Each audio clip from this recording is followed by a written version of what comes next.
And welcome back, everyone. Welcome back to the 2025 RSL Revival StarCraft League Season 3 Playoffs, Day number 1 co-stream. I'm of course just VIP. With me, I'm joined by these players, joined by the people in the chat, and by my plushies as well. Welcome, welcome, one and all. And I do apologize for being a little bit late. Originally, this event was scheduled to begin in an hour. It was meant to begin, I said an hour, really, in around 30 minutes.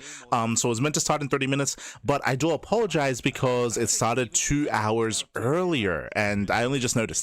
I was having some food, I was getting some dinner, I was getting ready. I looked over, it was like, hold on, something's wrong here. Like, why is the stream live already? And the event has been going on since almost an hour and a half ago at this point. So Hero versus Down already concluded, and we are jumping in mid-series into Reynor versus Classic. We're currently tied up 2-2. I do apologize, I wasn't able to get an eye and get a read on what occurred in the first 4 games as we just went live. But we're here and we're about to jump into the ace match.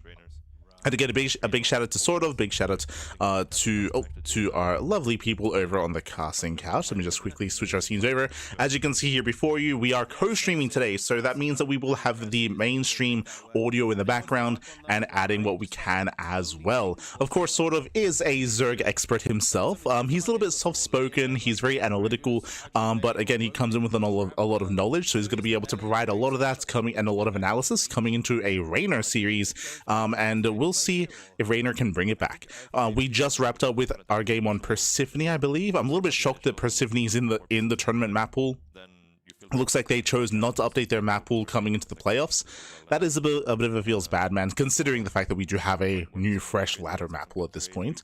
But in the end, Classic did take the game, and now we're getting ready for the ace match to determine who will take the series between Reynor and Classic.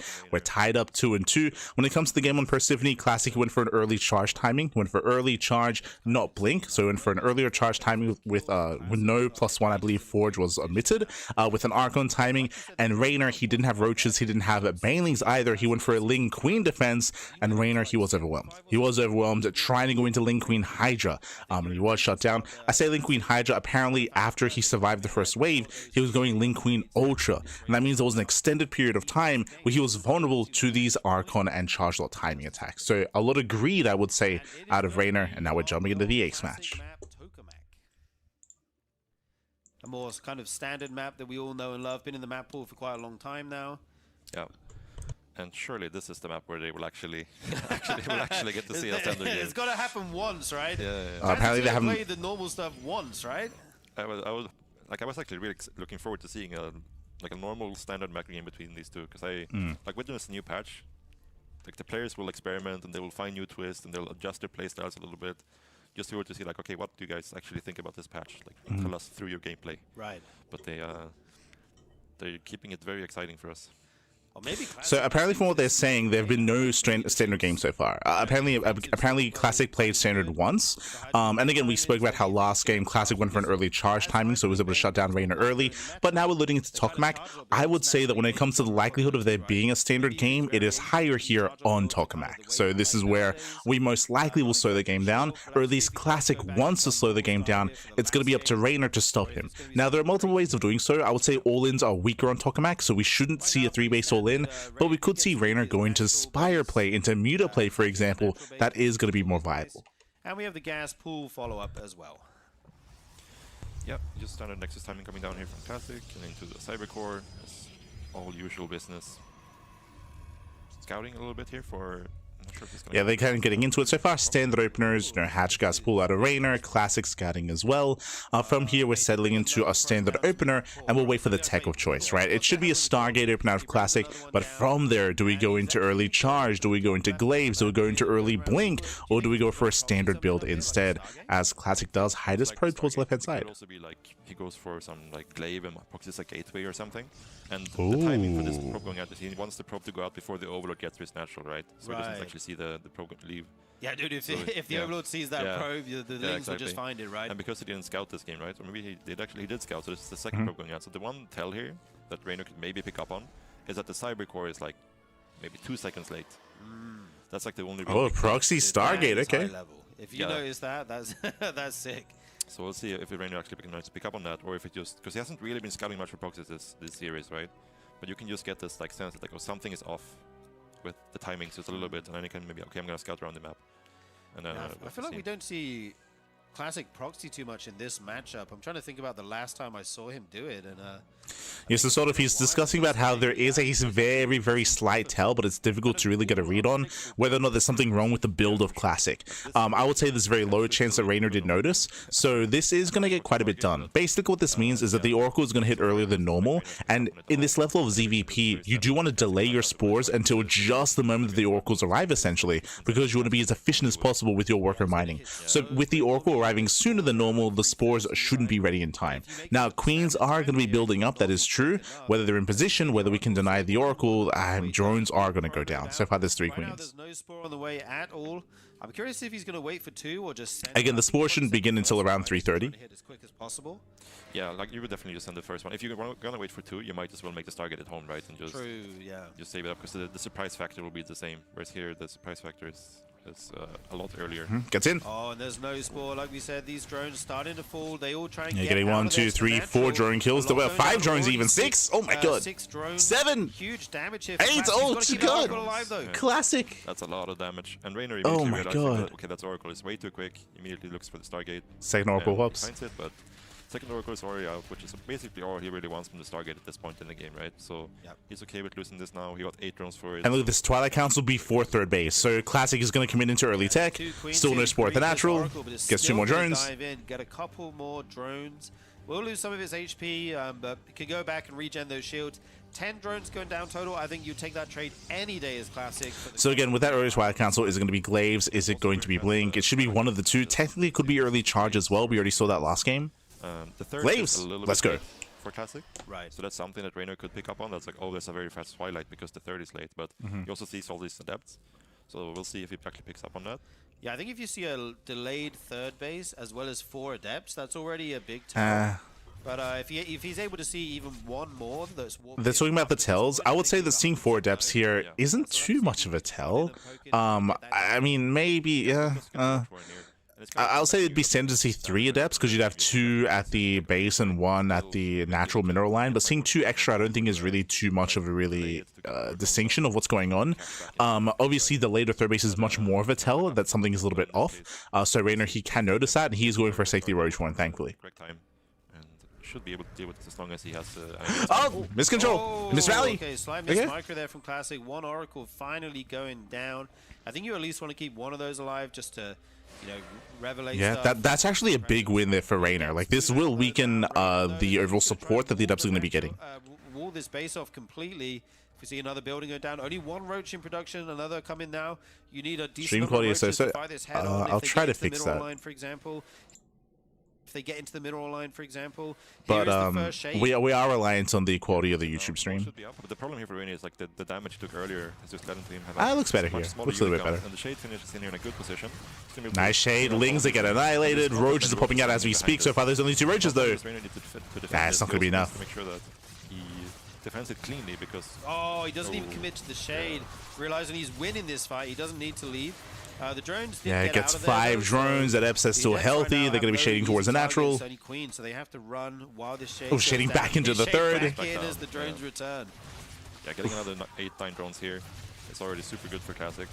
He's getting an Immortal behind this, but no other transition. Sometimes you'll see like Protoss going to Blink behind this and like just going to more like a mass gateway style as the follow-up. In this case, he's just going Immortal and he's putting down 3 more gateways with no other tech, so it kind of looks like he's going to do something like a Sentry Immortal Adept follow-up all in here as well. Yeah, it's an all-in. Yeah, that push could be so... So, as sort of is saying, like, if you want to go into a macro game from here, you throw down a Forge +1 and Blink, and you get into a heavy gateway composition. But as he pointed out, it's a late Forge, early Immortal production, more gateways, no Blink, which means it should be a 3-base all-in here from Classic, building up to around 2-3 Immortals, then Mass Adept with Sentries, with Force Fields, and then just send it across the map. Reynor is hurting right now. Reynor needs something to go his way, like a run by, a counterattack, something to delay the push. It's going to be a tough hold for Reynor. But actually, the Hydras is not going to be super useful here versus a potential Immortal Sentry Adept follow-up all in, right? Yeah, I mean, if they all get force fielded, what are you going to do? Yeah, and even that depth shading on top of the Hydras could be disastrous depending on the position they're in. Like, ideally, he would just be making Roach Ravager. I think that would be the ideal composition to Like, just emphasizing what sort of just mentioned here, which is really important, is that against a Immortal Sentry based all in, and it's going to be Immortal Sentry Adept, Ravagers are a must to deal with those force fields. Because Reynor is going into Roach Hydra, and he's spending his gas on Hydra instead of Ravagers, that means the force field is going to be even more effective here. You can see one Ravager morphing in, only one Ravager. Going to be warping in more gateway units to support this, but there's going to be a So here the Hydras are hurting Reynor more than helping, because they could have all been a Ravager instead. Super crucial here for Reynor. Like you need a solid like 3-4 Ravagers at least to be able to not get bullied by the force fields, right? Right. So that's the biggest thing to look for. But the thing is, like, he doesn't really want to make links because there is Glade Adept, right? You kind of want a big ball of just Roach Ravager with some links in there.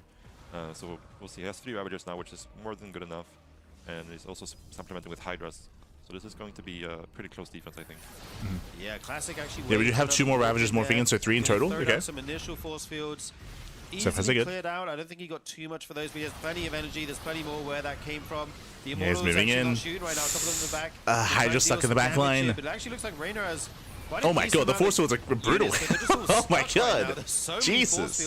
The low Ravager count can't deal with them. That was the majority of Hydras going down. Yeah, There's 9 Hydras left. A lot of force builds there. But looking at the supplies, I guess the defender here, when you're defending with Roach Ravager, if the supply is even, it's usually a very bad sign. And there's a lot of adepts here. Yeah, dude, so many adepts. These Lings going to get absolutely shredded before they can even engage onto this Protoss army. Yeah, again, the force fields are bullying back the army. Lings are being thrown away. Queens are exposed. Take out the War Prism. He's actually got the supply advantage right now, although I don't know. There's more warp-ins. This is so hard to call right now. Yeah, the adepts are obviously like not great when they don't get to actually attack, but they get stuck on each other like roaches do, right? But it's actually a very god, the Immortals are going to town. Oh my god! It's a very close fight. It looks like Reynor just barely has it. Yeah, the sentries gets one Immortal. He gets one. The Wiles going down on that. Oh my god! To kill it though, but it looks like Reynor is somehow going to hold this. Sort of, he's pushing back the army. The Immortals have to be picked up and shipped out of there. Yeah, now this is a very, very bad situation for Classic. Like, he can fall back and, he's getting Templar Archives, he's getting... So, as we were mentioning before, this was an all-in. Like, this was an all-in out of Classic. This had to end the game. Because this didn't end the game, he's falling behind tech-wise, and his army supply here is becoming worse over time. Where he's stuck with the depths, which don't scale well into a longer game. He's getting +2, he's getting a Templar Archives, which is all late, getting into later Storm, and now Classic's goal should be to turtle up. When it comes to Reynor's defense there, as sort of was pointing out, we had a lot of Adepts and Immortals that weren't actually able to engage fully, and you could argue that Classic was maybe being a little bit wasteful with his force fields. A lot of force fields are being thrown down, whereas we could have been a little bit more efficient with that to make use of the NG a little bit in a more efficient manner, of course, to deal with that with the Roach Hydra composition. So a very impressive defense here by Reynor, and Classic is falling behind. Answers to the lurkers, except for the Immortals and some Storm, which is on paper very good, but when the numbers look like this, like I do right now, it's very hard to make it work, I think, for the Protoss player here. Yeah, Reynor kind of turned in a bit of a disaster of an early game with the Adept timing that he didn't know was coming into what looks like a very strong position here in the mid game. We do see the 4th base going down for Classic. He's continuing to... Yeah, again, like Reynor, he's outscaling Classic here, getting into lurkers. As sort of pointed out here, going like the composition overall for Classic is quite good, but because of the delayed 4th base and because of the delayed economy, the size there isn't what it needs to be. So the composition is good, but the quantity just is not there, and Reynor's about to max out. Not until lurker range is done, at least. He wants to maybe just take some map control to make sure that once I actually have my lurkers and my upgrade, I can like just start sieging you right away. I don't have to wait to like get across the map. Although saying that, he's actually moving in here. This Protoss yeah, lurkers, they rotate. Oh, the heads up! Oh my god! So much splash damage. They just pop up with the Immortals. Storm, but the lurkers will reposition. I think that base may just be forfeit. There's no way to engage into all those lurkers. A little kind of run by of Adepts is dealt with, and the base goes down. Yeah, it was always going to be a very hard defense for Classic, but with the move command there, it just makes everything that much more tricky. Yeah, indeed, and now he messed up. He move commanded into the lurkers. Lurkers got like what 2 extra full volleys off as well, and Classic he cannot maintain a 4th base. Classic's got a best chance to get a trade, but this is so many lurkers, dude. How do you deal with this? Yeah, like as the Protoss player here, like even though you don't really want to, you kind of have to try to push him out on the map a little bit, right? Because you want some space between his army and your base, so you can actually buy time and be in position, and not let the lurkers actually siege up on your bases. So he's trying his best to actually get out on the map here. Yeah, there's just so much Zerg right now, though. Lurkers here. Ling's forcing all these storms to come out and kind of be wasted while the Lurkers run Yeah, into nice the round of the third Immortals. base. Very And I nice think round. Once they get on top of this Nexus, there's no way to stop them. And GG is called. Reynor takes the second game of the series. It went to game 5. It went down to the wire, but he clutches it out. Man, I was worried for him in that game 5 after the Adept, the way that game began. But what a rally by him to get to a somewhat normal What is with the mid-game classical music? and then eventually transition into those Lurkers. Yeah, very. Yeah, we got the aggressive brass in the series background. from Classic. Like this was a very exciting series. I was played out very differently from what I thought going into it. No, I thought it was going to be like 5 late games because Classic would never attack, and then Reynor would probably all in and like once or twice to mix it up. But no, what a wild series of games, dude. We had Swarm hosts. We had Charge Lot basically every game from Classic, apart from the Adept all in. Completely wild builds, honestly. Yeah, Classic really. I mean, I think this is one of his strengths, but in this case, he also just the timings didn't quite work out right. Like the initial timings kind of all worked decently, but then he always went for like this follow-up timing. Even in the game on Winter Madness, right, where he had the initial charge out timing and then he went for the follow-up like Storm charge out Archon timing, where he kind of got caught up by that position, right? So it's a very interesting series, really unique series. Yeah, I feel like there's a lot to dissect there, what they're discussing here. So let's just, as they're getting ready for the next series, Reynor, he wins it 3-2. Congratulations to Reynor, does advance on in the next round to face up against Hero. I believe that's going to be in tomorrow's broadcast. But they're talking a lot about being a little bit surprised about how Classic approached the matchup. I would agree, especially considering the map pool that they're playing on. If this was on the current ladder map pool, it would make sense. We've been speaking about this recently, but ZVP has had a bit of a shift when it comes to the strength of Zerg. The reasoning for this is because in the new map pool, it is now more difficult for Protoss players to turtle. It is more difficult. There are a couple of maps that do favor that kind of style, a couple of them. I'm referring to maps like Winter Madness, referring to maps like White Rabbit, which are better. But to be honest, they pale in comparison to Tokamak, right? Tokamak, Incorporeal, and Maganatha, those 3 maps that I just mentioned, are by far larger, more macro-heavy, and more defensive than almost any map in the new map pool. So because that, we've seen a shift, we've seen a change, we've seen Protoss players be more aggressive. So this feels like, well, this series almost feels like maybe a byproduct of the map pool that they're using in this tournament, right? Like, tournaments, they no longer use Tokamak, they no longer use Maganatha, they no longer use Persephone. These maps from the previous map pool, which did facilitate for a different style of play, which did favor this more defensive turtle heavy play instead. 100% did favor that kind of style. And because the meta has shifted with the new map pool, now we see Classic being more aggressive on these older maps, which I would say is working against the strengths of the maps themselves. I'm surprised that he did not play more standard on Tokamak. I feel like Tokamak, you want to play standard. It's difficult to be aggressive. The rush distance background is longer. The rotations between your bases is shorter as well. It is an easier defense for Reynor. It would be an easier defense for Classic as well if you were to get into that kind of like more defensive and mid-game setup. Likewise, I would say that Classic has the best late game PvZ in the world, so for him not to leverage that strength is a little bit surprising here. So at least, I mean, again, we didn't get to see the early games. I'm just kind of basing this off of what sort of, and what they just mentioned in the chat, or what they just mentioned on the cast, how in general Classic did take a very different and surprising approach. I would assume that, again, that's just because of how the meta has shifted and how his playstyle has changed in the new map pool in the new season, but that's not really reflected in this tournament map pool, unfortunately. Sturgeon, that's it. My apologies. I was trying to remember his name. So yeah, it's interesting that RSL is incorporating some of the older maps. I'm not too fond of it. I'm not really too fond of utilizing that, but you know, it's at the end of the day, it's their decision with how they want to make their map pool and how they want to, you know, approach the playoffs.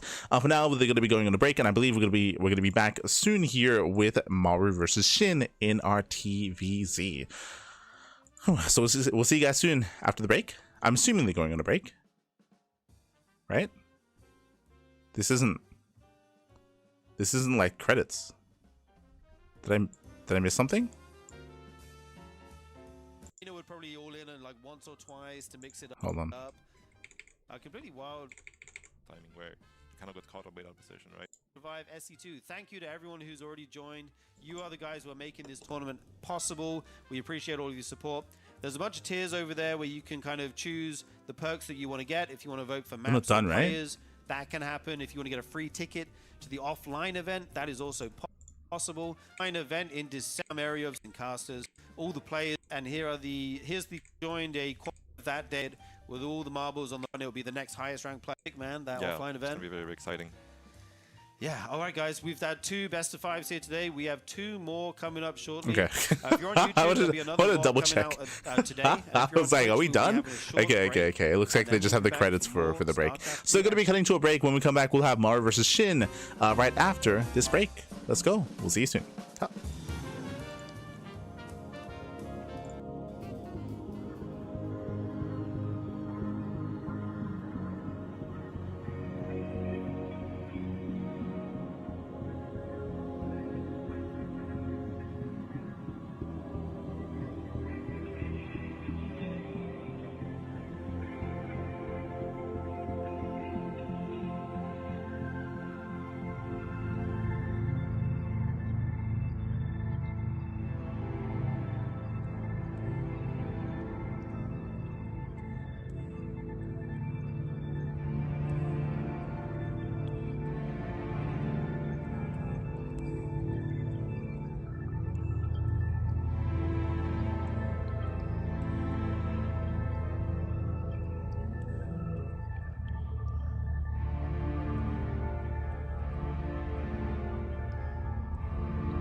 Welcome back, everyone. Welcome back to the second series of the broadcast, but I guess the third one of the day. We do apologize. We do apologize here. For those who are curious, we were scheduled to go live right now, actually. To go live right now, that's when we assumed the event would be beginning, but it actually began 2 hours earlier. They rescheduled. RSL did reschedule, so because that, we did miss out on half of the broadcast, essentially. Thankfully, we were able to catch the tail end of a Classic versus Reynor, the very last game, but we missed out on Hero versus Zound, and we missed out on the majority of Classic versus Reynor. So don't apologize, don't apologize. We just weren't aware that they did change their schedule. And at least now we're here for the next 2 matches. So next 2 best of 5s, here we go. As you can see here, we have Hero and Reynor. They have advanced on to face off against each other in the next round, and we have Maru versus SHIN about to begin. We still have 2 series left. It's going to be Maru versus SHIN and Max Pax versus Trigger. Here we go, a TVZ and a PvP back to back. Oh, internationally that we accommodated by moving our schedule around. So this is actually the same amount of RSL content that you would typically get in a season. It's just this week, as I mentioned earlier, we're doing double days. It's a lot of series. We're starting earlier as a result, 4:30 p.m. KST. Now they're putting it out, 7 p.m. KST. So if you're watching live, make sure you get a little bit of caffeine, get nice and comfortable, because it's going to be a marathon. If you're watching online, oh, you can just click the next VOD. It'll be nice and easy. As we want to thank, of course, our official. I love how they're like, oh, you know, because the international event, they're specifically referring to the Chinese event that was going to be going on, by the way, which is no longer occurring. It is rescheduled, so it's a little bit unfortunate that they had to try to work around it.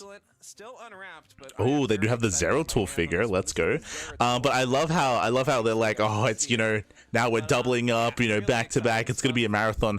Mate, they're casting 4 best of 5s. That's like a standard casting day. Like, but to be fair, like RSL, they're used to having like 2-hour days. Like they usually cast like 2 hours and they're done. So now they have to cast like 4 hours, which is like more of a commitment. Which is a standard casting day, but it's fine. It's fine. SMH my head. Let's hop back in there on the slides. SMH. For now though, again, if you want to support the event, Patreon, !RSL in the chat. It's a link to their Patreon page to help support the event. Otherwise, we'll soon be getting into Maru vs. SHIN. Now, this is where I wish I was able to cover and tune into the group stage of RSL. Maru, he was able to showcase his TVZ and he beat Reynor in the group stage. I would love to know what happened in those matches. If you're in the chat, if you're watching the group stage of RSL, I would love to know what occurred, because Maru has been very lackluster in 2025. He's been very predictable. I would say that's maybe the best way to put Maru is just very predictable in all of his play, and specifically except for TVT. I think his strongest matchup is TVT. But especially in his turn versus Zerg, especially for the majority of this year, we'd see either non-stop all-ins with 8 Raxes or non-stop mech. But of course, in the latest patch, mech is now weaker, right? Mech is less viable than it once was, and 8 Raxes are also less viable as well. So with 8 Raxes now being weaker, with mech being weaker, and with turtle heavy play being weaker as well because of the new map pool, I would say that all these typical play styles that Maru has been showcasing throughout the course of the year are now far weaker in the TVZ matchup. So for him to have defeated Reynor in the group stage, to me, is very surprising, and I would love to know how he's adjusted in this matchup, and we're about to see it here as well. Again, I would have loved to have seen how he played against Reynor previously. I think this was like last week, so we're going to be getting a better glimpse of that here against SHIN. Maru was incredibly greedy and unpredictable. That's an interesting way of putting it, but okay. I mean, I'll take your word for it. I know that Macrocosm is a big Maru fan, so I'm sure he was watching those games. I'm sure he'd also echo my sentiments about Maru, about his predictability so far throughout the majority of the year, and the styles that he's been reliant on for the majority of the year as well. So I'm happy to hear that finally kind of like that mold is being broken, and he's going to be adjusting coming into the new season and the new map pool as well. But I'm getting ahead of myself. Vita's done. It's going to be a best of 5. Game 1 is on Botanical. Game 2, Tokamak. Game 3, Winter Madness. Game 4, Magnetic North. And Game 5 is going to be on Persephone. Bearing in mind as well that this is going to be a custom map pool. This is not the regular ladder map pool that we have. This is a amalgamation of the regular ladder map pool, some TLMC 21 maps, and some older previous season maps as well. Personally, I'm not fond of the idea of them using those older maps, but here we go. Skill. He brings some very unorthodox styles sometimes. He's very aggressive with his play. But still, 27-0. 27-0, that's a lot. It's a wild stat. I actually can't think of any. Go in or the introing. Of course, it's going to be hard to because this is 10+ years. In the bottom right-hand corner of Botanical, we have the South Korean Terran player. We have the blue Terran for Team Vitality. It is Maru. Championships at times, being a top Zerg player at times, one of the best in the world. And spawning in the top left-hand corner, we have for Weibo Gaming, the South Korean Zerg player. It is SHIN. At some point, this has to be psychological. And if you're in the chat, predictions are open. Place your bets on who you think will claim the series best of. Oh, my apologies. Sorry, I have to open up the thingy first. Turn off your head and just keep doing it like, okay. There we. It's not gonna happen. There we go. There you go. If you're in the chat, predictions are open. Place your bets on who you think will claim the series. Best of luck in the chat as we get into our best of 5. Let's go. CBT has always been one of his specialities, so Yeah. there's definitely potential here. He was one of the players that was kind of pioneering that really fast forward style. So far we have 2 ranks Reaper here out of Maru. They're kind of alluding to it, but yes, Maru, he's one of the players that did popularize 2 ranks Reaper with Beyond. This was like 2 years ago now at DreamHack. Was it Dallas or Atlanta? But it was the DreamHack that was like in November, December at the end of the year. Like 2 years ago at this point, did pioneer this alongside Beyond. So now we're going back to it here. Also, welcome to Botanical. Botanical is one of the more unorthodox TLMC 21 maps. Here we're going to be opening up 2x Reaper. So my apologies, 2x Marine. This is an opener that Future was playing around with a lot actually. This does lead into, typically it leads into a stronger stim timing. Okay. By the way, really Yeah, my interesting attention. build coming in here from Maru. We had the 2 barracks on the low ground, and I was expecting this to be. Yeah, they're just pointing it out now. So again, going for the initial 2x Marine production, this can lead one of 2 ways. Either into a 2-1-1 with a factory into starport into stim timing with Medivacs, or it can lead into a 3-rax or a 4-rax. We have seen that from Beyond. So if you've been watching Beyond over the past year, he has incorporated and mixed in these builds before. Hunting now this Overlord. It has a lot of area to play with here on the high ground, but with the He's barracks looking. coming in. Is this gonna work? Those 4-lings, they might get some good damage done. True, we have seen 2 ranks into mech before, but I want to say it was 2 ranks Reaper into mech. But we have seen that in the past, like in the past couple of months. Standard Reaper opener, like 1 rack. But that was of course when mech was more viable before the nerf, right? So I should also, you know, add that like asterisk there, which is also why I'm not really expecting much mech out of Maru in this series.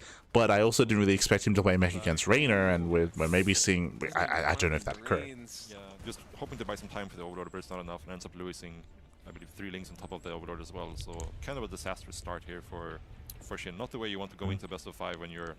Oh, big scout, not bad. Yeah, links they pick in. Just in time there for Maru as well, and we have what, 5 Marines moving out on SHIN side of the map. The 3rd command center going down before the 3rd. So what's really important here is that what did SHIN see? He saw the factory. So he knows it's not a 3-rax, right? He knows that there's no like 3-rax follow-up or 4-rax follow-up. He knows it's going to be a 2-1-1 variation. Whether it's a starport before or after the CC, that he doesn't know. We know that it's a 3rd command center before the starport, but SHIN is still in the dark as to that fact. Yeah, look at that. Lair first. Very fast lair. Speed. This is lair first coming in from SHIN. It almost feels like a Brood War build or something. It is so quick. Yeah, this was like there was a short period of time, like I want to say like 5-6 years ago, where like 2 base builds made a splash. Yeah, so rushing to faster like this, it could be a couple of different things. If there was no Roach Warren, I would assume Mutaplay, but with Roaches as well, this might even be a commitment into Roach speed, into an early Roach timing. So our eyes are definitely going to be on SHIN here in regards to how he makes use of this fast layer. This was like a, what, 330 layer timing? So it kind of ends up in like the ideal scenario to deal with any sort of. Second factory, it's mech. Okay, again, we said this before that we have seen 2-racks into mech in the past from Beyond and from Maru, but I wasn't really expecting it because of the weakness, because of the, I would say just the less viability of mech nowadays in the latest patch. But no, Maru, he's going for it. Full 2-base saturation. I'm really curious to see how well this works. Adding in what I think is the 3rd factory. Yep, 3rd factory. So Maru looks like he went. He's going mech, it looks like, but there's 2 barracks with tech legs on them. It's a very interesting looking build order, isn't it? Yeah, for sure. I don't quite know what to make of the 2 tech labs on the barracks. Yeah, like it's meant to be fake out. Where like, okay, I'm gonna make it tricky and playing bio, but yeah, like they're like State is a little bit confused as to why there was a tech lab. It's the fake out. It's to make it look like he's playing bio when he's not. We'll have to wait and see. So obviously, and we're going into battle mech. Okay. Which is kind of the standard with mech openers these days a lot of the time. And we'll have to wait and see like how many cyclones he actually makes, right? So that's usually the big deviations. If they go with like 3 cyclones into tank, in this case it's only the single cyclone into the tanks already. Okay, this makes more sense. Going into this mech style, we'll see what he opts to do with it. Double armory. Double armor coming in means that he's probably going to be playing pretty defensively. Yep. Initially, at least. Yeah, I think these siege tanks are going to be a useful tool here versus Shin. So just echoing what sort of just kind of explained here, what we're seeing, and if you recall, I was like, oh, okay, like we see this a lot, like going 2-Rex into Battle Mech, because Battle Mech was nerfed in latest patch. This is not 2-Rex into Battle Mech, it's 2-Rex into traditional mech, Hellion tank, no Cyclones, or I should say, I think only 1 or 2 Cyclones are made just for early game defense, and we're building up a heavy tank count instead. This is how mech has evolved in the latest patch. I wonder if the seeing the fast roach horn and seeing roach speed being researched kind of prompted Maru to go to these tanks rather than Cyclones. Oh my god, the droids, they're lining up, no! They line up, oh my god! Man, that's an entire mineral line of drones going down. 16 drones. The early defense was looking so good for Shin. Wow, what a trade there for Maru. Yeah, I feel like one of those situations like, okay, you did good in the initial defense. You're like, okay, I'm good here, and then you just kind of relax, and then you end up just going back to mine a little bit too soon and clump up a little bit too soon, and then.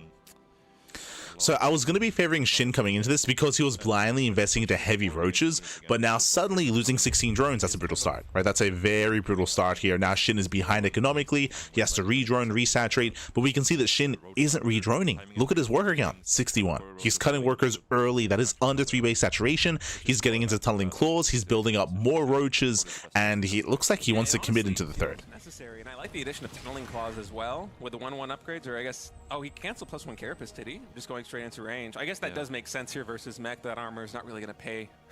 Yeah, Shin dividends versus the high basically he's all in. I don't think the casters have like actually realized yet, but this is an all in. That's why Shin, after losing the drones, didn't replace them. So Nidus Storm is on the way, and it's all or nothing.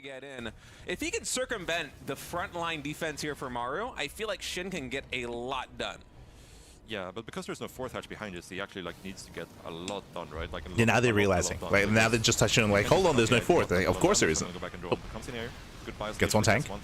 Gets 2. Second tank. Yeah. Yeah, I mean the Roach Ravager, it's working for now. He's stutter stepping forward, but this choke point makes it really hard with the splash damage coming in. Maybe Shin didn't anticipate so many more siege tanks on that back line as Maru is now creeping them forward. Again, Nidus into the main. Careful here as Terran because of the risk of bile. And look at that, the Nidus Canal is going down. Maru does see it. Is it going to finish, though? It's already about 75% done. I think the Cyclone will get it just in time. I will finish. He's getting shot on the skin! Oh my god! He's scared. The Nidus actually survives. He saves it. No, the Nidus. On top of it. Shin now pushing into the main base. He's crazy. Infernal pre-igniter. It's still alive. Where are the reinforcements? Well the Bio and the Hellbats, they have to pivot back into the main base. This might leave the third exposed. And look at how low that Nidus is. It was 1 shot away from going down. So he is setting up to be able to just pull out of this position and go back into the third, right? Because Maru has rotated a lot of his army around into the main base here to actually deal with this. But so far, Maru is being very slow and patient with this, so Shin is also taking his time to actually back out of this position, right? Yeah, and Maru's also the contamination. A lot of SCVs, so I think he's going to be all right. Roaches are committing in. He's trying to get on top of the tanks. He'll get 1. So he's down to 56. Just 1 though. Yeah, just 1. More of these roaches and Ravagers. If he can stabilize in the main base, I think that he should be okay because he's just so oversaturated right now with the 2 bases. Well, remember, like Shin has not been droning. Like Shin, he went from 61 to 69, so he's made a couple of extra workers. Tunneling forward again, tunneling into turrets. Shin really trying to push it right now. Yeah, he's getting a new hatchery behind this. Messy by Shin. So he's thinking about the transition, which is probably a good thing because like once the tank count is still like it's still this high after attack going on for so long. It kind of gets really hard to actually kill your opponent. Oof. Yeah, tank on the high ground as well. Forcing friendly fire. I love a lot of friendly fire. Oh my god. On top of the SCVs 21 SCVs. I feel like a lot of the SCVs that fell there, it wasn't just the roach damage, it was also the siege tanks doing all of that splash. So really clever move coming in by Shin. It was 8. He has, what, 25 more workers now than his opponent, but it's dangerous here for Maru. Shit, he's been playing this on a relatively low drone count. He has gotten a couple more in, but the 4th base... So what they're trying to get at here, as a reminder, again, Shin was all in with this, and he has dealt crippling damage. True, right? He was able to disrupt the production, cripple the economy, trade against the Hellions, trade against the Roaches, and now he's running back home. Now, Shin still needs time to stabilize his own economy because he was all in, so he has a lot of droning to do. Shin, he's now breaking out of a supply block as well, taking another 4th base. So Shin is not in the best position, but he is far enough ahead. Right now, Maru's desperate for damage, and you can see him going for Hellion run-bys. He needs to get some counter damage done, but so far he doesn't find anything. numbers, catch up on economy, catch up in tech. Oh, and the Swarm Host. I thought it was going to be high, but it's actually going to be 10 Swarm Hosts coming in here for Shin. Make that 11, against, and Maru, specifically against traditional mech. Remember, like, battle mech is less viable. Battle mech is going to be seen less often in the new meta, in the new season. So going to Swarm Host is much more viable against Hellion Tank. 100%. Trying to cover all the bases, right? Much more viable. Map vision and map control, and you can't really scan for everything in a situation like this, right? So he's just trying to cover his bases. And I like the Swarm Host in theory here, because Maru is very set back, and getting Swarm Hosts across the map, you already have the Niders as well, you can get the Swarm Hosts across the map, you can start trading. The problem is the upgrades, with like, there's 2-2, and ideally with Swarm Hosts you want to hit early, you want to start trading early. But the upgrades coming in, it's going to get harder and harder to actually find any value with these. I think the natural mineral line is looking really exposed. Like, sort of, he's expressing his concerns that damage will be done at all because of the upgrade disadvantage. But looking at the natural base, it looks like there is an opportunity there for the Swarmers, yeah, and they're going straight for the natural. We don't have very many Hellions or Hellbats added in. We don't have a lot of Cyclones added in either. Yes, the 2-2 upgrades are coming. Thors are amassing. This is going to be a little bit of a Locust save into the natural. It feels like the most mobile part of Maru's force right now is these. We'll get the tank, we'll get into the middle, and SCVs will go down. Nice damage. Again, this is what we mentioned. For Shin. Also getting out with the roaches. He gets an armory as well. I think, yeah, plus that was the +2 vehicle weapons armory. Luckily for Maru, that is already completed, so he's not getting an upgrade denied just yet. We'll see how long it takes him to throw down the second armory. Honestly, at this point with 2-2 already done, you might just want to wait right now as Maru and instead invest that resource into trying. And again, Shin, he's maxed. He's maxed out, so this aggression continues, and it's okay for Shin to trade in efficiently. I don't think I've seen a Stargate unit just yet. I think this is the first starport now coming in. Yeah, so the thing here that's going to be the trick is Maru obviously responds to max out, and once he maxes out, Shin has his army with a massive amount of Swarm Hosts, so it's going to get harder and harder to find value, and eventually you will have to deal with Maru's army. Oh, the friendly fire!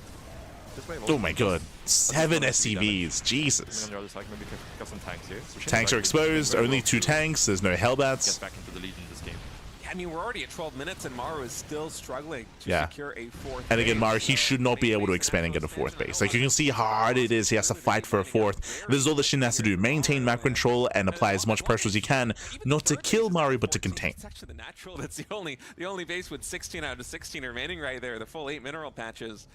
Honestly, for Shin, even if he can't break Maru right now, as long as he can continue to deny the 4th base, Yeah, stay out there. Maru's just going to run out of money. You can see that right now at the Like, bottom of the screen, that's the win condition, just deny. especially the Deny the base. It's pretty low here for Terran. Yeah, absolutely. Like, I think what actually like turned the things around for Shin with this attack was the last roach run by into the third, right, where he killed like 12 SCVs or something. I think that really set up this entire follow-up to be successful. Can he get a Thor? Oh, gets a tank. And oh, doesn't quite get the Thor. It's like Maru's supply How's it is not really connecting? moving, and Shin is just constantly staying maxed out, getting a pickoff here with every Locust wave. If you can keep this and you slowly take the map on his side, keep Maru locked in on 3 bases, Maru will run out of money eventually. Yeah, honestly, I don't even think Shin needs to drone up more from here. I think you just stay at 67, 68. You add another hatchery. He just throws it down at 9 o'clock right now. And you just keep saturating as your minerals mine out because Maru, his income is not getting better until the 4th base is up. It doesn't matter if he makes more SCVs or not. He is fully saturated already. And what they're getting at, technically there is a way for Maru to recover in this game, but he has to turtle and max out on 3 bases and slowly get a 4th. It's just so difficult to achieve that with these Locust waves. As you can see, time and time again, they're getting in, they deny +3, another armory goes down, the second armory falling, and Maru just cannot build up his army. He's trying, and he slowly is. He goes from 120 to now 160 supply, so he's slowly building up his army supply, but it takes a long time for this to happen, and Shin is still trading and picking off units here and there. Factories, like, you know, command centers to actually take a 4th. He has a very limited number of minerals to work with. Yeah, luckily for Maru, Shin doesn't have a lot invested into anti-air here on the front line. So Liberators, although they can be dealt with by Ravagers, he doesn't have a, Shin I should say, doesn't have a lot of answers to this roaming squad of Medivacs. Locust save comes Thors. in, might get something, maybe? A Thor? Nah, not even. Over here. A lot of splash damage being done. Keep in mind also, that's repair concerning. Not free here for Terran. There's a lot of mech units that need to get So 2 things just happened. The last 2 Locust waves weren't worth it. Like, the last 2 Locust waves have not gotten damage done, and now Maru's getting his 4th. His 4th base is getting up. This is now dangerous for Shin. Yes, Shin has done an amazing job at containing Maru this entire time, up until this point, where if Maru, unironically, if he can get that 4th base up and running, he can max. And if he can max out, he can win a fight, and if he can win a fight, he can still win the game. So there's still a chance here for Maru to recover. The pressure is still heavily on Shin to deny the base, deny some of these expansions. He can't just let this get up and running. All of the money as soon as he maxes out, even if it's for a couple throwaway lings against a composition that doesn't have a lot of Hellbats. That could add a lot of value here for the Zerg. Gets one tank.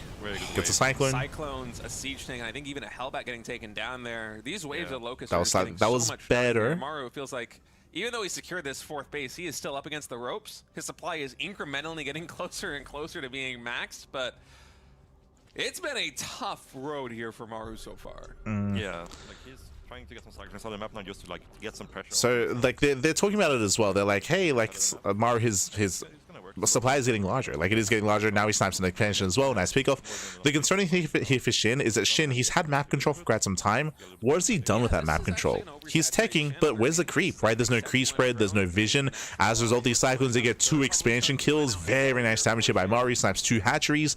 And as you mentioned, like Maru, he's almost there. He's almost maxed out. He's even trading well here against the Ravagers. Ooh, does finally get abducted. The mech player is mining more than you. But this is getting a little bit scary for SHIN. I'm actually wondering about the cost efficiency. Can we get a shot of the units lost tab real quick? Because it feels like, yeah, I was going to say, even, so much has been done here. Like SHIN still has a lead, don't get me wrong, but he hasn't been able to really extend that lead as much as he otherwise would have liked. With creep spread, with more bases, with map control, with a greater economy. He does have a bank to work with, that is true, but again, as we mentioned, Maru got his 4th. But SHIN has been trading very well, almost even so far here in the units lost tab. More upgrades now coming through.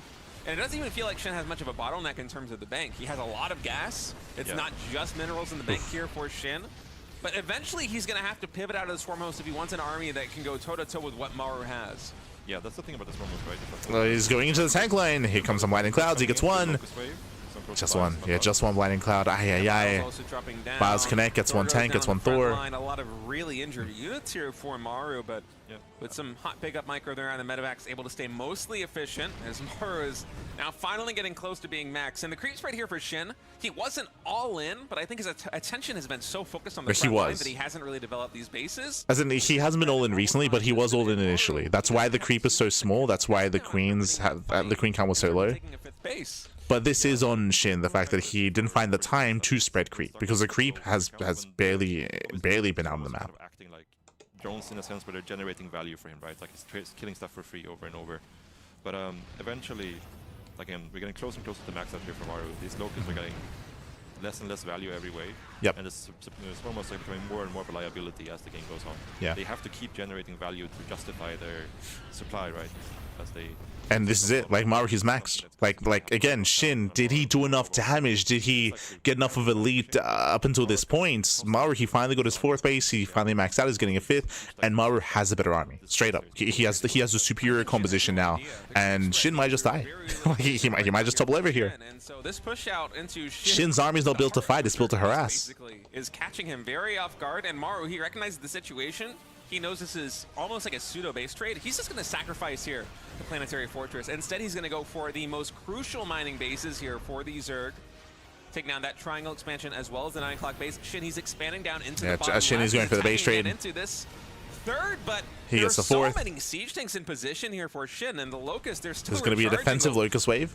Oh no, the Ravagers! Oh no, every single Roach and Ravager nearly getting taken out there on the front line. Yeah, he's falling apart. SHIN, he's falling apart. This is very problematic, because a big thing you're fighting when you're fighting against mech is to fight them to just for space on the map, right? Whereas if the tanks actually get to siege up there in the middle of the rallies, it's extremely difficult to take an efficient fight into this. Yeah, SHIN is very supply blocked right now. Yeah, 176 that's just game. A couple of Overlords just finished 11 Again, like SHIN could never fight this army head on. But we talked about that he failed to contain. We have 7 Ultras on the way. Okay. And already the Hive is under siege. And Ultralisk is popping out a lot more here in production. Imagine if every single one of these was about to finish. It could be huge here for SHIN. Instead, the Hive is gonna get focused. No, we gotta fight. We gotta go. They pop, but they don't have a lot of reinforcements. So SHIN, he's not engaging just yet. And it feels like Maru's getting these are +1 carapace Ultras. Yeah, SHIN kind of needs to clean this up. If he can clean this up... Very nice Blinding Clouds. But he kind of needs to do it very efficiently, because... where's the Locust Wave? Where is it? There it is! Send it, Pappy! Send the Locust Wave! Yeah, the Thors are going to stay alive. Oh, the Ultras went down. Locusts are too late. Yeah, it's too late. This is 3-3 mech going up against 1-1 Ultras. 10 more Ultras are underway, so there should be a big swing back in SHIN's side. SHIN barely holds on. A lone Hellbat, by the way. Took out almost all of the drones mining from that bottom left base. Just barely. And Maru still has his 4th, the center base, and now 5th. pretty thin on both sides right now. Maru, it looks like he might have actually just landed his command center here at the 6 o'clock space. So Maru, he has a better economy. He has a superior economy. He has the large. He's building up the large army as well. He's an ice bottom left. Siege tanks and thirds dropping to snipe the hatchery. Don't see that every day, but it's been a very spicy one here to start off SHIN versus Maru. Yeah, so this current position right now is kind of opposite again, where SHIN has a pretty big army, but he has a very low income now. Oh, nice around. I would probably favor SHIN's army like ahead of engagement right now. But as time goes on, I think Maru's army is actually going to become better and better the closer he gets to maxed out again. I'm not a huge fan of the switch back into Cyclones versus the Ultras, but if you can get back some map control and start kiting them, it can definitely be effective still. The lack of anti-air is just so I don't know if I agree with what sort of just said. He just mentioned that he favors SHIN in a head-on fight. I don't think I agree with that, just because of how low the upgrades are for the Ultras. Ooh, there's a Hellions get behind the mineral line. The Ultras can't do them. They can't touch. The Ultras, they can't engage. They're too thick. Cleaning it up. No, he He's couldn't. just now turning around with like 1 Ravager. 23 drones have fallen. Make it 25. Only 2 drones remain in the oversaturated top right base there for SHIN. He's down to 41 workers now. He's starting. The Ultras are too re-drone. We thick. see them in production. Neural, And look at the infestors too. They get caught. They get scanned. Okay, this is the last fight for SHIN. Yeah, this is it. He kind of pushed into all these tanks. PF, it's just so much meat to actually chew through. The repair on the planetary fortress and just As I mentioned, this is why I disagree with what sort of said, how in a head-on fight he favored SHIN, like no shot. Like in a head-on fight, Maru's armies is crazy. Catching out more infestors, and with that, SHIN has nothing left. Of this game, finally now he has completely turned it on its head. SHIN has almost no mining. The gas bank is depleted. The mineral bank is depleted. Finally, Maru has an income advantage again, and he's pushing a win. There's only a couple ultras left here. What a game one. Yeah, crazy game. Like this started out so weird with the openers. GG. GG. What a game. GG, well played. Congratulations here, Maru. He will take a lead in the series. He will take game number 1. Now, there's a lot to get into in regards to that game. We did try to explain it during the course of the game itself, but you can see the momentum. You can see the game shift visibly in favor of Maru once he got the 4th base. Once he got that 4th base up running. Now, a couple things need to happen here. If the Terran player, if the meching player gets a 4th base, it doesn't matter if they're down 80 supply. And he was down 80 supply. Doesn't matter. You can max out. Once you get a 4th base, you will max out. Once that happened, once SHIN realized that he stopped doing damage with his swarm host, if you remember, when there were 2 things that happened. The 4th base was taken, and there were like 2 or 3 locust waves from SHIN that failed to really get any damage done. They were getting like 1 tank at a time, sort of thing. Once that started occurring, SHIN needed to start to switch into Broodlord or into Ultras, into whatever he wanted, whether it was going to be Ultras or Broodlords. He needed to start switching and taking out of Roach Ravager Swarm Hosts, because the reality is that he had failed to contain, he had failed to keep the Terran player on a low base count, he failed to stop Maru from maxing out, and it was inevitable that would happen, that Maru would max out and push across the map with the terrifying army. So he had to get ready for that kind of inevitability, right? He had to get ready for that kind of game state, but he was stuck on Swarmhost Roach Ravager, which is, again, as we try to mention, it's a harassing army. It's not an army built to fight. It's not an army built to engage. He, in the end, failed to transition out of that harassing army. GG. GG. And yeah, going back to the point that you made about this being an all-in mentality, it still kind of felt like the smart move for a long time. We were talking about this, where if Maru was not able to secure a 5th base, and then suddenly SHIN is just in a winning position, because Maru's economy said Shar. Maru's economy is, that's their Archon name if they ever play in Archon mode. Maru's economy wasn't getting any bigger. He was sitting on 4 bases. He was slowly mining out. Everything was oversaturated. It was or 3 bases actually. It was a very, very grim situation there for Maru, and I feel like the real big pendulum switch for Maru, where things started going in his way, was when he had just this sigh of relief as the 4th base was finally secured. Yeah, he had been able to work his way up. They got there in the end, but as we mentioned, right, like it was all about that 4th base, and they got there. The casters, I mean. He was able to have enough army supply that he could finally deal with the locust waves securely enough that he could take a 4th base. And then once he saturates that 4th base, as you said, SHIN, up until that point, he was just kind of playing this game where he's trying to keep Maru as under control as possible economically, just contain him economically, and that is the win condition. Suddenly that no longer worked, and it became a true macro game where SHIN didn't really have a lot of upgrades coming through. The creep spread was basically non-existent, and it was a very low drone count. Yeah, I think the biggest thing there was just the lack of map vision, like creep spread or like vision in general, being able to see that like, okay, there's a mech army coming out. Because I think SHIN definitely had the opportunity to just like rotate around, deal with that army before it gets to his 4th base, right? So we can actually like deal with it. But then once the army was already across, it was already too late, right? Actually getting to attack into the army. Yeah, I mean, I'd agree with sort of. I mean, as we mentioned right at the time, we were discussing it during the game itself, how SHIN had zero map presence, zero map control, specifically no map awareness and no creep, right? There was no creep spread for SHIN whatsoever, just because he was on a low queen count. So without any creep, without any map vision, he couldn't really slow down the push once it moved out across the map to try to buy himself time to build up those ultras. Yeah, I mean, there isn't so much you can actually do to punish it if the Terrans actually like tries to actively scout and so on. It kind of depends on what the follow-ups are, right? Like if he goes for something like a BC opener. But otherwise, in the bottom left-hand corner we have SHIN. In the top right we have Maru. But for the most part, it's just like a very safe and solid opener, which is why We have 2 players here. And again, SHIN, honestly, he had a really nice start last game. But as we mentioned, especially when you're up against mech, like if you cannot contain, if you cannot deny their 4th base, then they will break out, right? They will break out, and that is something you have to be ready for. We're loading into Tokamak. Now, if Maru were to play mech again, I do like mech a lot more on Tokamak. I do think that it is easier on Tokamak to get a 4th and even get a 5th base up and running. It is difficult as a Zerg player to deny those bases. So if Maru were to play mech again, then that could excel. That would excel here on this map. Oh, but Maru's going for a 1-1-1. link speed this time though, so a little bit different from last game. No 3rd CC. Yeah, last game was the layer before ling speed. This time just going for No 3rd CC. Pointed out. The observer knows. You can see the Mapu. He's like, guys, notice this. Later on here for SHIN is 320 layer. even with these queens moving quite forward, you would expect this. Okay. So very quickly here, while the cast catch up, we do have a hyper aggressive build here by Maru going for the 1-1-1. I'm going for a very delayed 3rd CC with this extra Hellions, faster Banshee play. We could even go Viking into BC. Meanwhile, SHIN is going for a very fast lair. He did go link speed first, so he did go into link speed, but he went for, I want to say, like a 315, 310 lair timing. With this, I'm feeling mutas, right? If we take more gases, right now 2 more gases are on the way, I'm feeling we could take another gas geyser and go into Lingbane muta or Ling muta, or we could even go into, I don't think we're set up for like a Nidus all-in, so it's going to be Aspire, right? I would love to see some muta play coming in here by SHIN. On Maru's side of things, going into Cloak Banshee, as well as adding in 2 more barracks. Is the 3rd base getting spotted? 2 more axes. Would love to try and find their way past those queens. Maru staying on 2 bases. This looks like a 2-base all-in. Yeah, you called it. We have a Spire coming down as well as a There's that Spire that we did mention. Being Geyser here for Zerg. Yeah, there's a very limited Sounds like sort of also called it. That makes sense. He's a fellow Zerg player. Any potential Hellion run-bys. Does a good job there. Banshee going in, this is probably like the best. Now, this might just be a build order win for Maru.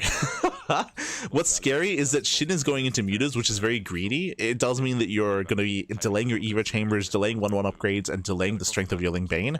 And Maru did not expand. There's no 3rd CC. He's going for an early stim timing with +1 with a hefty bio army, and he may just walk over SHIN. This may just be it. This fast 3rd CC opener that he's been favoring recently. He's not playing that greedy. He's invested quite a bit in getting Banshees out as well as Cloak. It's only 1 engineering bay early as opposed to 2. I'm sure he'll add the 2nd one eventually, but for now the upgrades are later. The economic the fact there's only 1 eBay is also a sign of a 2-base all-in. Just 1 upgrade, no 2. Basically, Maru has no intention to get into a longer game. I'm wondering if that's going to be in position. It actually is. It's perfectly timed here, the natural. The Banshee Scouts, no! Maru knows. He may even pull the boys with this. Which is already getting some extra value out of this. 2 more axes, that's a 5-rack setup on 2 bases, so we have confirmation 2-base all-in at Maru. This is going to be a very weird scenario where SHIN needs to identify that there is no 3rd CC, and he's actually getting 2-base all-in here. Yep. Because like that changes things a lot as the muta player, because this is a very weird scenario. You pretty much never play muta versus 2-base all-in. And what he kind of needs to do here is just... we'll lock in. But yeah, sort of he identified it as well. But again, like this is a 2-base all-in at Maru. As I did mention. The upcoming push. I think going double Evo here might be a little bit too much. You might have to do something like going single Evo, because right now... And the problem here is that SHIN doesn't know. Like SHIN, he's seen nothing. Maru is about to move out with a pretty massive army here in like 30 seconds or so. Yeah, barracks number 4 and 5 are just finishing here for Maru. I'm half expecting even more to go down here in terms of production, but we'll eventually see. It still is just that 1 engineering bay. Not a lot of economic damage done, by those Ulisks, although Maru and the last breath of that Banshee was able to get 5 drone kills. And for SHIN, I'm a little bit concerned if he starts 1-1 right now. Already Carapace gets begun. Is he going to go for melee attack too? He's starting up all the upgrades. Air attack. I think the air attack is okay because there's like this scenario where you potentially could snowball with the mutas, right? In a scenario like this. But I think skipping +1 melee attack I think is good enough because you know that Maru is going to try to attack into you. You don't really need your Zerglings to be good. You just need to have a healthy baning count on creep to actually stay alive, right? And the mutas will continue to generate value for you. He starts it. 3 upgrades now coming in for SHIN versus the 2 bases here. He's droning! Liberator production. Now is not the time to drone, SHIN. The air as well as assisting the push later on. I think he realizes. It's only these mutas that are keeping Maru. He just saw the Raxes without add-ons. Now he knows. He's gotten quite a few up there in the main base and the natural as well. I'm half expecting Maru to. And Maru, he's ready to A-move. He's ready to just A-move across the map. Oh no! Tension, hold on! Yeah, this is going to be like come down a lot to the first push. Like Maru wants to just secure a position near SHIN's third, start clearing the creep, and then slow crawl forward with tanks and liberators, right? Like force SHIN to attack into the. No, they need to like fireball. up sort of Mike. It's kind of what SHIN doesn't want to do. He just wants to stay on creep and. Like sort of, he has a lot to say. Like again, he's very understanding of the matchup. He's very understanding of the game state, more so than state. But his voice is a little bit more monotone, and his voice is just softer in general. So the production team has to bump him up, Pappy. Bump him up. Maru's being really safe with these move outs, but with Mutalisk supporting here, that is going to prompt the SCV. He actually has something to say. Just a moment defensively, as now the siege tanks are starting to. Right, here go the Banelings. On the third base, Baneling speed is done. But does SHIN want to go just yet? It looks like he's trying to set up a flank as well. Mutas and Lings in position there on the flanking side. A couple of Banelings coming nice in kiting, early. very nice kiting by Maru. Able to find the 2 oh, the Mutas. Mutas! That's a big win there for SHIN, but losing Banelings on the front line might prove dangerous. So many Banelings just went down. Also coming here for Maru. SHIN is going to try and intercept those. Banelings, they're doing nothing. Oh my god, one connects. Yeah, SHIN just trying to buy time for the upgrades here, but he's losing a lot to do that, right? Yeah, Maru, I think he's done it. How many Banelings are left, if any? Are there any Banelings remaining? It's going to be very, very difficult to actually find the fight is looking for. Get some connections, okay? Flanks? Connections, but decent. Oh no, every Muta nearly getting taken down. There are only 4 surviving. Yeah, he's done it. As this +1 timing from Maru has just gotten so much damage done already. The third hatchery is down. State, he's so adverse to calling it an all-in. 2 bases. Last reinforcements now coming in for SHIN. The timing attack by Maru Kobe was just 2 base all-in. GG gets called. 2 base push coming in from Maru. I think catches SHIN a little bit off guard, and yet a good catch of SHIN just trying to buy some time there for 1-1. And honestly, the micro was really good on the flanking side. He was able to pick off those liberators with the mutas.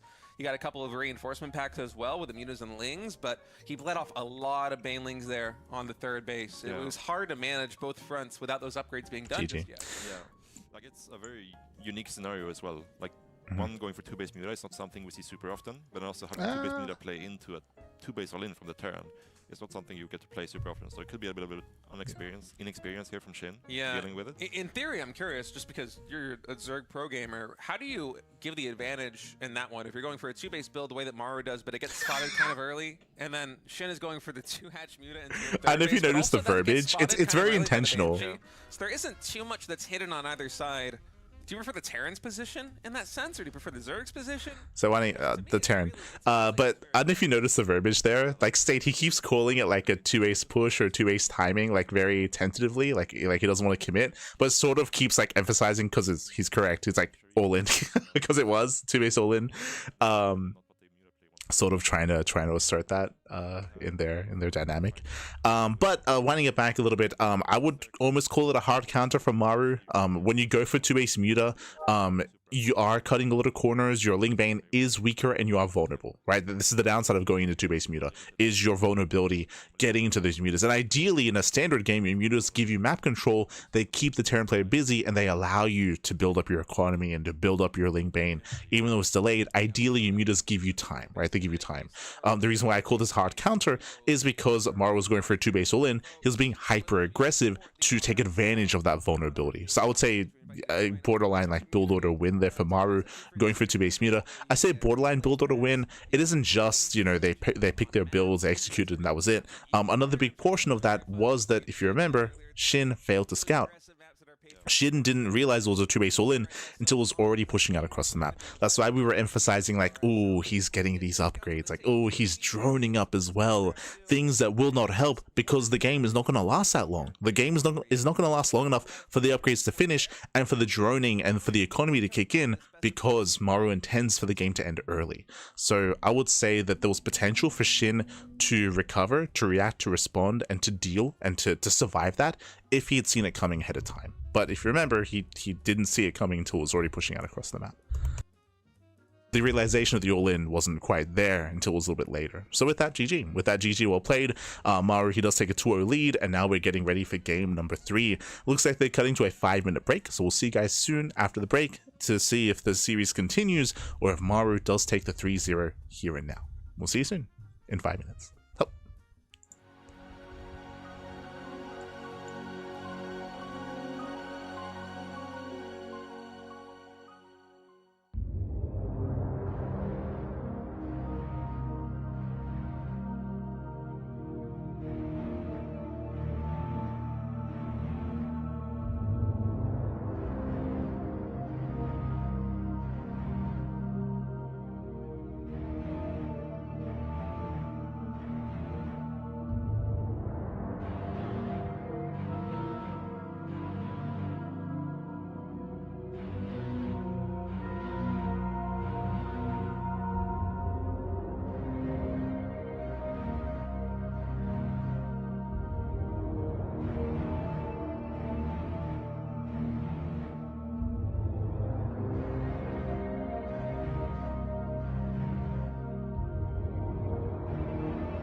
And welcome back, everyone. Welcome back to the Jesus. Welcome back, everyone. Welcome back to the RSL, the Revival StarCraft League Season 3 Playoffs Day Number 1 co-stream. We are more than halfway through the broadcast here. We're in the third series, and we are here to find out how will this series conclude between Maru and SHIN. Maru's up 2-0, and we're going to be loading into Reynor Madness here for game number 3. So far, we've had two very unique games. I will say game 1, we had Maru going into mech, maxing out, and then breaking SHIN across the map. SHIN did have a nice start against Maru in game 1, but as we mentioned, once Maru he was able to stabilize, able to turtle up on 4 bases, and then send it, and SHIN was unable to stop that from occurring. Meanwhile, game 2, SHIN went 2-base Muta against a 2-base all-in. Against a 2-base all-in, Maru, he didn't even scout, by the way. He didn't even, I should say, he didn't even scout early enough to make the 2-base all-in a decision to reactively deal with the Muta play. He scouted the Mutas, but he was already going for an all-in. So Maru, he was able to shut SHIN down, and SHIN was able, he failed to scout the all-in that was coming his way, so SHIN was caught with his pants down, and now we're getting to game 3. Curious to see what kind of builds we go for this time, as every game so far has been unique. True. The main base with the swarm host transition after that, after identifying the composition, was going to be mech and getting big damage done to the NAC. Spawning in the bottom right hand corner, we have SHIN for Weber Gaming. Eventually, Maru was able to muster up. And in the top left hand corner, we have the South Korean Terran player for Team Vitality. It is Maru. I gotta look. If they're not gonna intro, I gotta do it myself. Pull first. Okay. 2-base all-in coming in from Maru, just straight up 5 racks, not even an 8 racks with the third CC.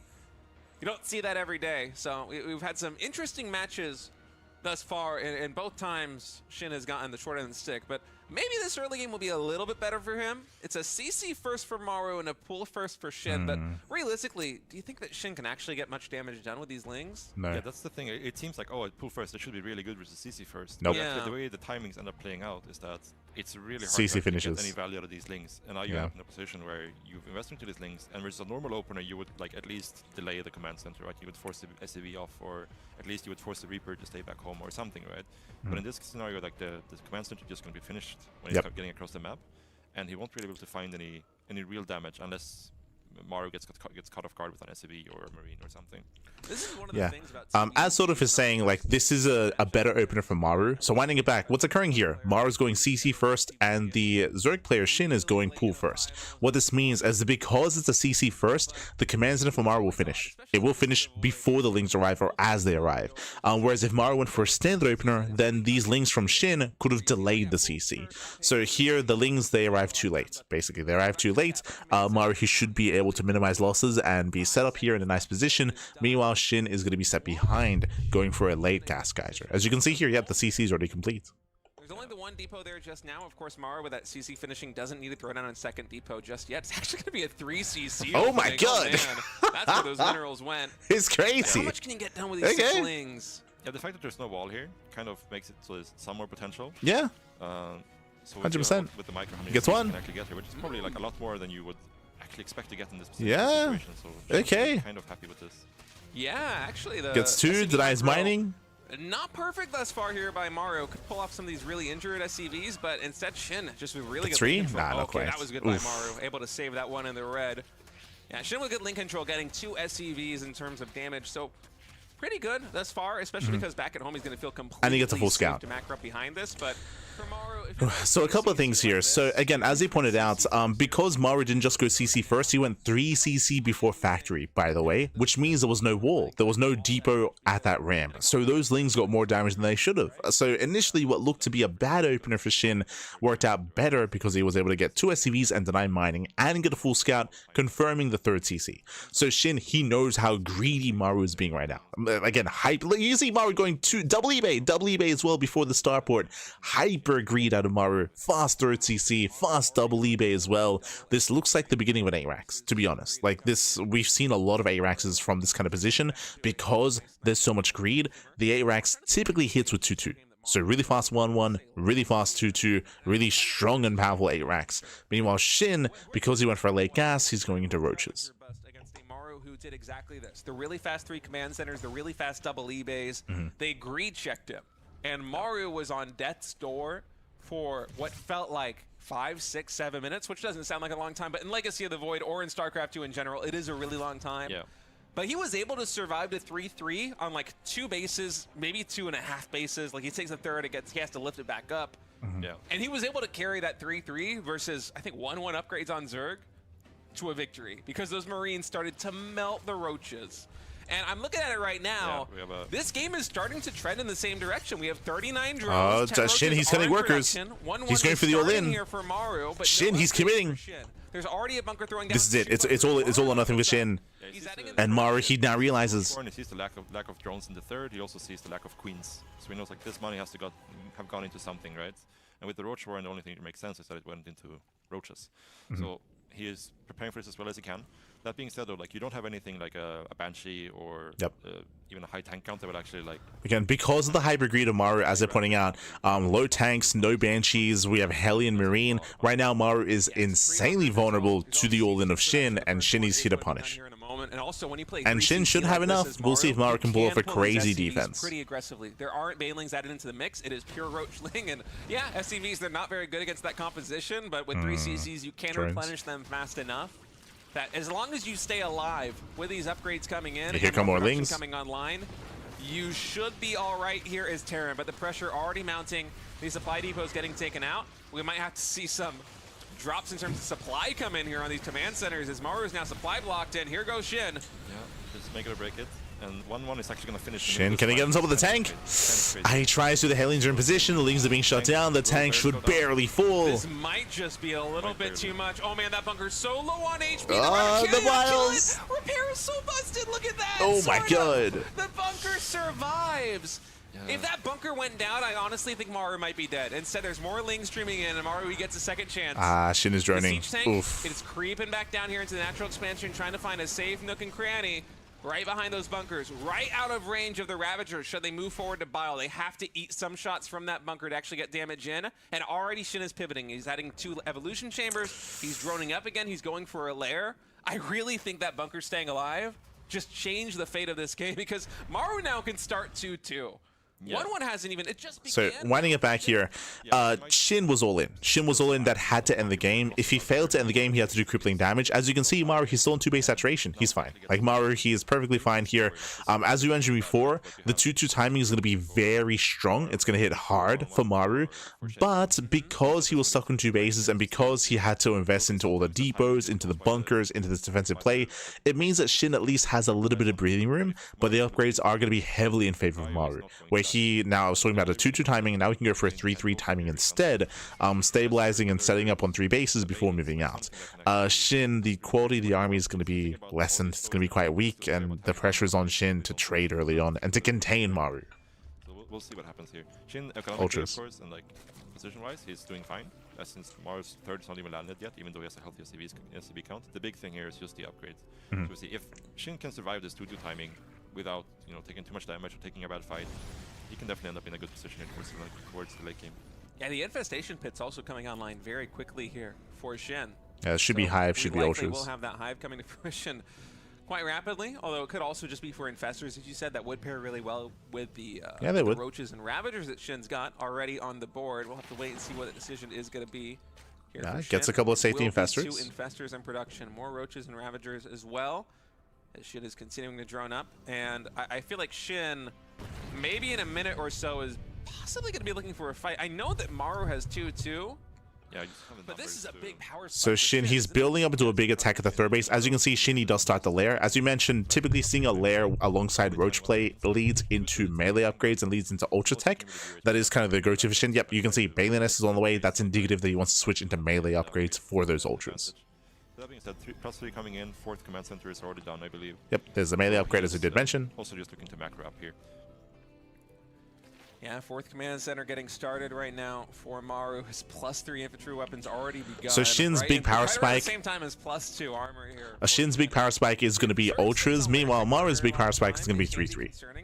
And we'll see whether or not he goes into ghosts. For the Zerg, but in this case, SHIN actually with a very fast Hive, he won't have that same barrier to entry of just having to survive here on the lair. He was able to get enough damage done with the initial push at the natural expansion of Maru that he can afford to go for this. Nice fumble. He is able to catch a couple of these Marines. I mean, anything you can get is big. Almost even fungling and then biling down one of those medevacs would have been a sick play. Spore popping off. Gets to clean up the first one, gets to chase this one away. I think so far this is looking okay. Yeah. Like for Shin. Maru Shin's is keeping up. very well into late game. 5th command is coming in. 3-3 is getting halfway down. The one big problem I see for Shin in this scenario is that he does not have really good creep spread. And on this map, that can become a huge issue because as you look at on this map, the first 5 bases are kind of easy to take, but then like the 6th and the 7th base are all like quite far away from everything else. So you actually need a fair bit of map control to actually like progress in towards the later stages to have a good economy. Yeah, that's going to be concerning here for Shin, especially if he wants to take this. Yeah, this is our big concern about Winter Madness. I do think that it's easier for the Terran player to take a 5th and to take a 6th expansion on this map as they expand with their army towards the Zerg. But as I mentioned, without a good creep spread, it's going to be very difficult for Shin to build up in towards the late game. Meanwhile, there's the Ultra Captain, as we did mention. Again, it's very common to go from Roach into Ultra Tech, and he's getting there. Here come the first wave of Ultras, and we'll see if Shin can hold his own. 14 Marauders in total. That is a large amount here at only 10 minutes, considering the way this early game went. And by the way, 2-2 upgrades really good. That looked like it was going to be Shin forcing a pickup there for Maru, but Maru stands firm, and his bio cleans up all of those lings. Yeah, especially before Adrenal. But even with Adrenal, it's still not great when it's down a full upgrade set. But in this case, he's catching up in the upgrades now, so the future fights, even if he gets 3-3, should still be a little bit better. Yeah, Maru continuing to levy pressure down here in the bottom left. This is the point of weakness here in terms of creep spread. Infestors getting close. Oh no, Infestors, they might have actually just gotten picked off. I don't think they even got a fungal off. Yeah. Only one fungal, 2 Infestors go down. To follow through with the kills. Now the Ultras. Yo, we got the 1-2 Ultras. Here, but Maru could easily Maru not paying attention. Or he could just continue to micro like this. Shin's multitasking, really getting taxed. He's going to lose a hatchery. Yeah, the problem also with losing these Infestors is you really want those Infestors with your Ultras, right? Because if you don't have Infestors... And he still doesn't have kindness plating. Fighting an army off creep is if you get like a complete like flank out or something like that, right? Otherwise, the stemmed bio just kites you forever. And you can see just the lack of creep really kicking in here. I believe this is the only active tumor, right? The only active tumor is in the center. Maru is pushing in the center as well. Go's Academy has begun. He's now fully aware of the Ultras, building up more Marauders, and Maru has momentum. He has momentum, he has the upgrades, and Shin, he is in trouble. Just scaling into the game and keep finding good trades and keep limiting Shin's progression onto the map, right? Like Shin is just getting stuck on these like 4, almost 5 bases, but he needs kind of a bit more than that to actually keep up with the cost efficiency of this Terran army. Oh, another hatchery getting picked off right here. I don't know if we have any Infestors in the mix. Doesn't look like we do, so Bio able to actually boost all the way towards the 3rd base, or potentially the main base here on Winter Madness, as Maru simultaneously was able to deny the re-expansion there on the left side. Bio now dropping here into the main base. Shin going for a big counterattack, judging by the minimap. Infestation pit goes down. There are no Infestors on the map. This planetary fortress is just Ultras going for it, but that's not enough SCVs to repair, so it will get taken down. But Maru, he's been able to snipe so many bases. Even the Hive is under threat right now against +3 Bio. Oh man, Shin, you gotta keep that alive. Yeah, it's a situation now where like he kills the 5th base, but Maru just instantly retakes it. Yeah, he's just pushing it. He's just pulling Shin apart. There's 3 attacks here. There's one in the main base. There's one here at the natural, which is trading well without any banelings, and we have reinforcements hitting towards the right hand side as well. Shin, he just can't keep up. He just doesn't have the army to keep up. So good right now. 1,000 minerals still in the bank. He's continuing to macro up. This base might get denied again here at the 3 o'clock expansion. Another drop simultaneously into the 3rd base. The natural expansion also under siege. Maru is everywhere right now, and Shin, he's struggling to put out all of these fires. I mean, the trades aren't the best here for Maru, but the important thing is that Shin is so flustered, he can't get any pressure done. You can see the cost efficiency there in the top left. 6,000 resources in the advantage of Maru. Which is not something you would expect at this stage of the game. That's something you would look at like, okay, once there's like Ghosts and Liberators out, okay, then that makes more sense. But it's just like the target, the micro, let's go, the target firing. So it's Maru, he's having fun. He's having fun, but gets another Ultra. Yeah, and the creep spread is just dismal. It already wasn't in a good place, but Maru's done such a good job of keeping the creep spread under control. Up until this point, we actually have 2 tubers that are just isolated in the center of the map. Well, I would say it's a combination of Maru keeping the creep spread under control, but also Shin, even during the lull periods, he was not really actively spreading creep either. So like it goes both ways. It feels like this series, Shin hasn't really been focusing too much on queen production and on creep spread. Has been hurting him in the long run. Defensively, as a Widowmine it is an aspect that's been lacking for Shin the entire series. Also get taken down. And the anti-air, again, it's just a big problem here for SHIN. He has to commit to having enough army to deal with the bio forces that Maru has on the ground, but then Maru just has free reign in the air to drop absolutely everywhere. Yeah, I think a big problem for SHIN was just that after the all-in, he was, when you go for this all-in, you go with a low queen count, right? Yep. And then after the all-in transition into a macro game, he never really replenished his queen counts. He wasn't really able to have enough queens I would to agree. keep pushing tumors out, which kind of leads into this scenario where you slowly just get starved out unless you're able to find amazing fights. I was thinking the same thing as I was just talking about how like the low crease spread and low queen count has been permeating throughout the entire series. Specifically thinking about game 1 and game 3, GG gets called. Maru does take the series 3-0.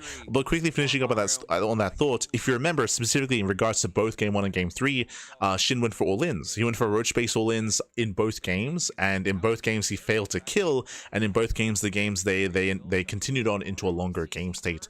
And SHIN, he never built up a queen count to actually maintain map control and spread any creep. That's applicable to both the first and this third game as well. But GG. GG, well played. With that, congratulations to Maru, as does claim the series, does advance on into the next round, and very impressive play here, very impressive play. This does put further into context, I think, what Macrocosm said previously, where it says here, Maru was very greedy and unpredictable. Kind of. I think I would push back against that statement. It sounds like hearing what State and sort of were talking about, it looks like they were making reference to one of Maru's games against Reynor, where Maru did go for this same build that we just saw in Winter Madness. So very quickly talking on Maru, and I feel like it's really important, I'm really excited now for Maru, is that Maru, I would say, was very stiff throughout the entire year. Very stiff, very predictable. I would say that about every game that he played in GSL. I would say that even about Maru's run in DreamHack Dallas and in Maru's run in EWC. Something about the meta, something about his playstyle, something about Maru's approach, but I will say he was very predictable throughout the entirety of 2025. But something that's really important is, 1, the latest patch, 2, the latest map pool as well, has been forcing some shifts in the meta. We spoke about this earlier, but 8 Raxes were permeating, and mech, battle mech, like Maru, throughout the entirety of the year, he was playing so much mech and so much ARAX throughout the entirety of the year. But ARAXs are weaker now because of the buff to the Baneling, and mech is weaker now as well, or at least battle mech is weaker because of the nerf to the Cyclone. If you remember, we spoke about this at the start of the series, and I was really curious to see how Maru would adjust and how he would adapt when both of his popular styles were being nerfed coming into this season, coming into the new era of StarCraft. I was really, really curious, and I'm very pleased to see that we have a lot of variety out of Maru. Like that's what's most exciting to me about Maru's play now. That's what was the least exciting about his play throughout the entire year, is that he was playing like 1 or 2 styles and nothing but that. But here in this series, and I would imagine this is echoed in his Reynor series as well, what did we see? We saw traditional mech, right? Hellion into tank of a 2x Marine opener. We saw a greedier build here going 3cc, double eBay, what is meant to lead into an 8-rax, but because of the failed all-in, led into like these really strong 2-2 and 3-3 timings. And in game 2, we saw 2 base all-in as well. So we saw a lot of really nice variety here, and a lot of it, and what I should say is that it isn't just nice variety, but it all made sense. Like, it all made sense given the map, given the style, given the build, and also given what SHIN was up to as well. So it was really cool to see that variety out of Maru. I would say that this is something that's been missing from Maru's play for quite some time, actually, for quite some time. So this feels really refreshing, is what I will say. It feels really refreshing, feels really exciting. It makes me look forward to seeing more of Maru coming into the rest of the season. I should emphasize that that's typically why I've been less excited about Maru's play, because of how he's been playing just for the majority of the year. But that now, at least in this matchup, has been changing.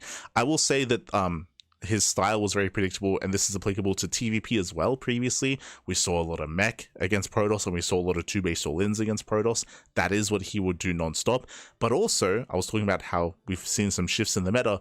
2-base all-ins are also weaker in TVP now, and also battle mech is weaker in TVP as well. So once again, just like in this matchup, I'm excited to see how Maru plays against Protoss, and likewise how he is adjusting his style and how he's going to reapproach that matchup as well, as that also has been impacted by the latest patch and by the latest map pool. So that's like what I'm most excited by, and yeah, this makes me excited once again for after quite some time to watch some Maru play. So GG well played, very impressive play there by Maru. Congratulations, they'll take down SHIN 3-0. And up next, we're going to be getting into Max Packs versus Trigger, the final best of 5 of the night. Let's go. Let us go. Oh, dzień dobry, papi, dzień dobry. Siema, papi, siema.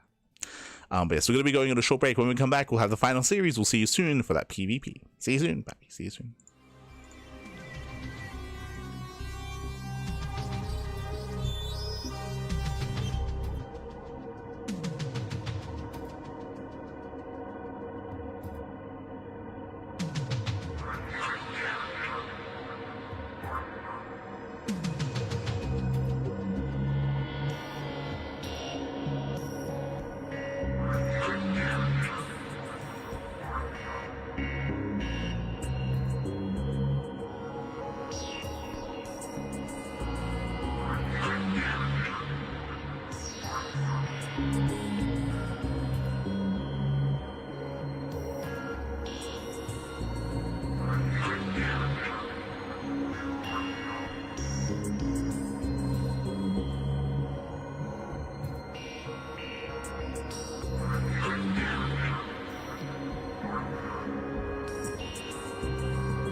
And welcome back, everyone. Welcome back. Ooh, I was a little bit concerned that we actually wouldn't have the series and that there'd be a walkover, but looks like they found the players. Thank God.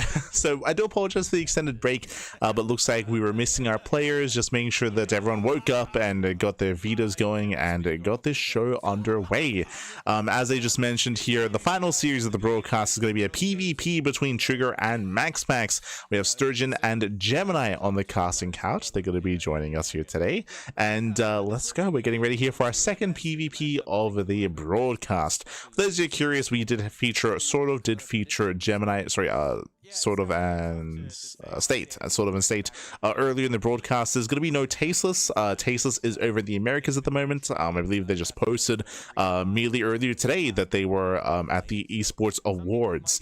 Both Tasteless and Artosis, they were both there. So again, they're not going to be available here to cover parts of the playoffs. It'll be unfortunate if they don't get to cover any of it. Specifically, Artosis, I know he's a big part of the event, and he's a big part of the Patreon as well. A lot of people do tune in just to hear Artosis, just to hear Tasteless, I meant to say. So hopefully he's going to be a part of at least the final couple of days of the event itself. But regardless, for now, we're about to jump into our PvP. Vetoes, I believe, should soon be shown. Honestly, wouldn't even be surprised if this goes to like a game 5. I wouldn't be surprised if Trigger wins at all. Yeah, not just in PvP. I think Trigger has really skyrocketed to the top of the pro scene incredibly fast. Like a year or two ago, we weren't really talking about him as kind of, you know, one of the top players of his race, but he's absolutely up there now.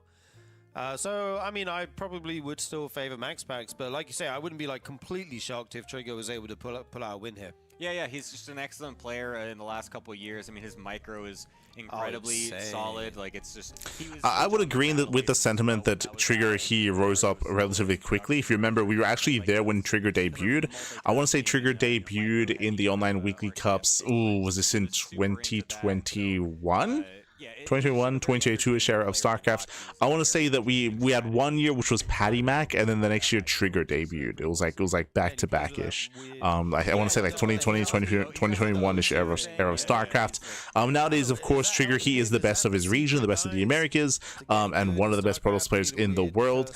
As I mentioned, MaxPax is favorite here, but Trigger has been more aggressive as of late, and MaxPax has been going back into his own MaxPax build. There's a lot to get into in regards to PvP once we get into our games. Is it like an overlay, you mean, type thing? Yeah, because I don't know, because I remember a long time ago when you would stream, sometimes like your cursor would look different on stream, like specifically like if you clicked when you were streaming, like it would flash like a different color or something. I remember that from like a long time ago. I just thought it was something like that where it was only an output to stream thing. I don't know. I've never would have changed my crosshair to like literally just like a little circle. It's very strange to me. I want like the point of the pointer, exactly. right? So you know exactly where you're clicking. I mean, obviously works for him. He's got incredible micro, but it's an interesting alteration. I wonder, can you do that on like, can you do that at LAN? Can you like change? Can he change the PC to make sure it's the same cursor? That's what I'm curious about now. I mean, it depends how you're changing it, right? Yeah, I have no idea. I need to ask him when he comes to the. If we have a player finals. Interview with Trigger, that would be a very good question. Speaking of, I wish they did have winners interviews, by the way. Doesn't really matter too much. Smurge, man, Smurge. It's interesting to think about. We had to fill the time while the players veto the map somehow, guys. We're not just rambling about the most Well, we kind of are, but there's a reason. For no reason or anything. Yeah. Exactly. We were getting everyone ready, so unfortunately we had a little bit of downtime there to cover, but we should hopefully be getting into this series in just a little bit. But yeah, MaxPax versus Trigger is going to be hopefully a banger. Our PvP earlier in the day was a bit one-sided. Yeah. Hero versus Zound, if no one was there to see it, because it did start earlier on in the day than Someone on Twitter said Artosis is over there to receive the best award for Mario TTS. Oh no. Hero just not like this. this. Basically. It was pretty one-sided. So hopefully this one is a little bit more close. Yeah, very impressive stuff by Hero. Even that DT game, like, that shocked me, honestly, that game. Cool. It was cool. We just skipped the vetoes? Never mind that. We are finally okay, in game question mark? number 1 on Tokamak. In the bottom left, we have the red Protoss Trigger. And in the top right, we have the blue Protoss MaxPax. Still Maxi Paxi here. in this PvP. Here we go. Best of 5. Here we go. We're jumping into our first series. If you're in the chat, you know what time it is. It is Gamba time. Predictions are open. Place your bets on who you think will claim the series. Best of luck in the chat as we jump into our best of 5 PvP. Here we go. When it comes to our matchup here, we have seen that MaxPax has been spreading his wings as of late. Over the past month, maybe over a month of play, he was mixing it up, going into his own double gate openers, 2 gate openers, own proxies as well.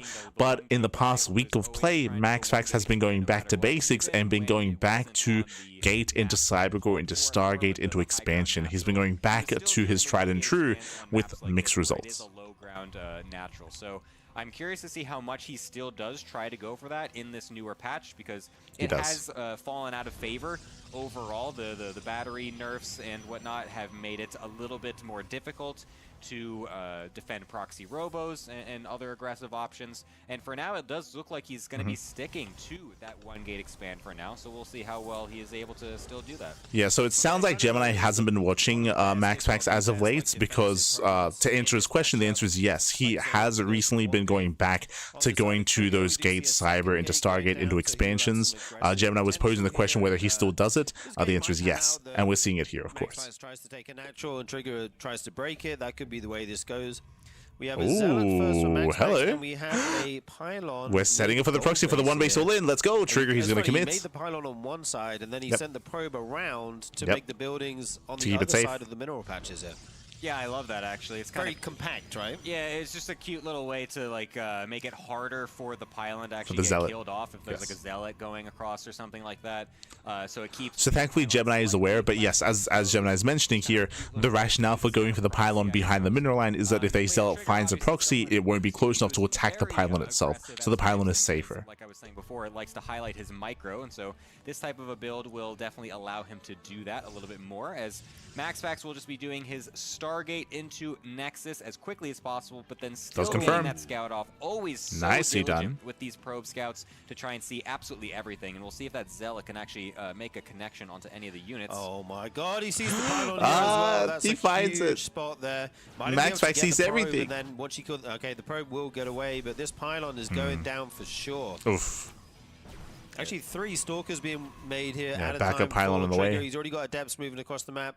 He's going to be super aggressive here. The shield battery is going down for MaxPax. That will be crucial to the defense here, as well as the Oracle coming out.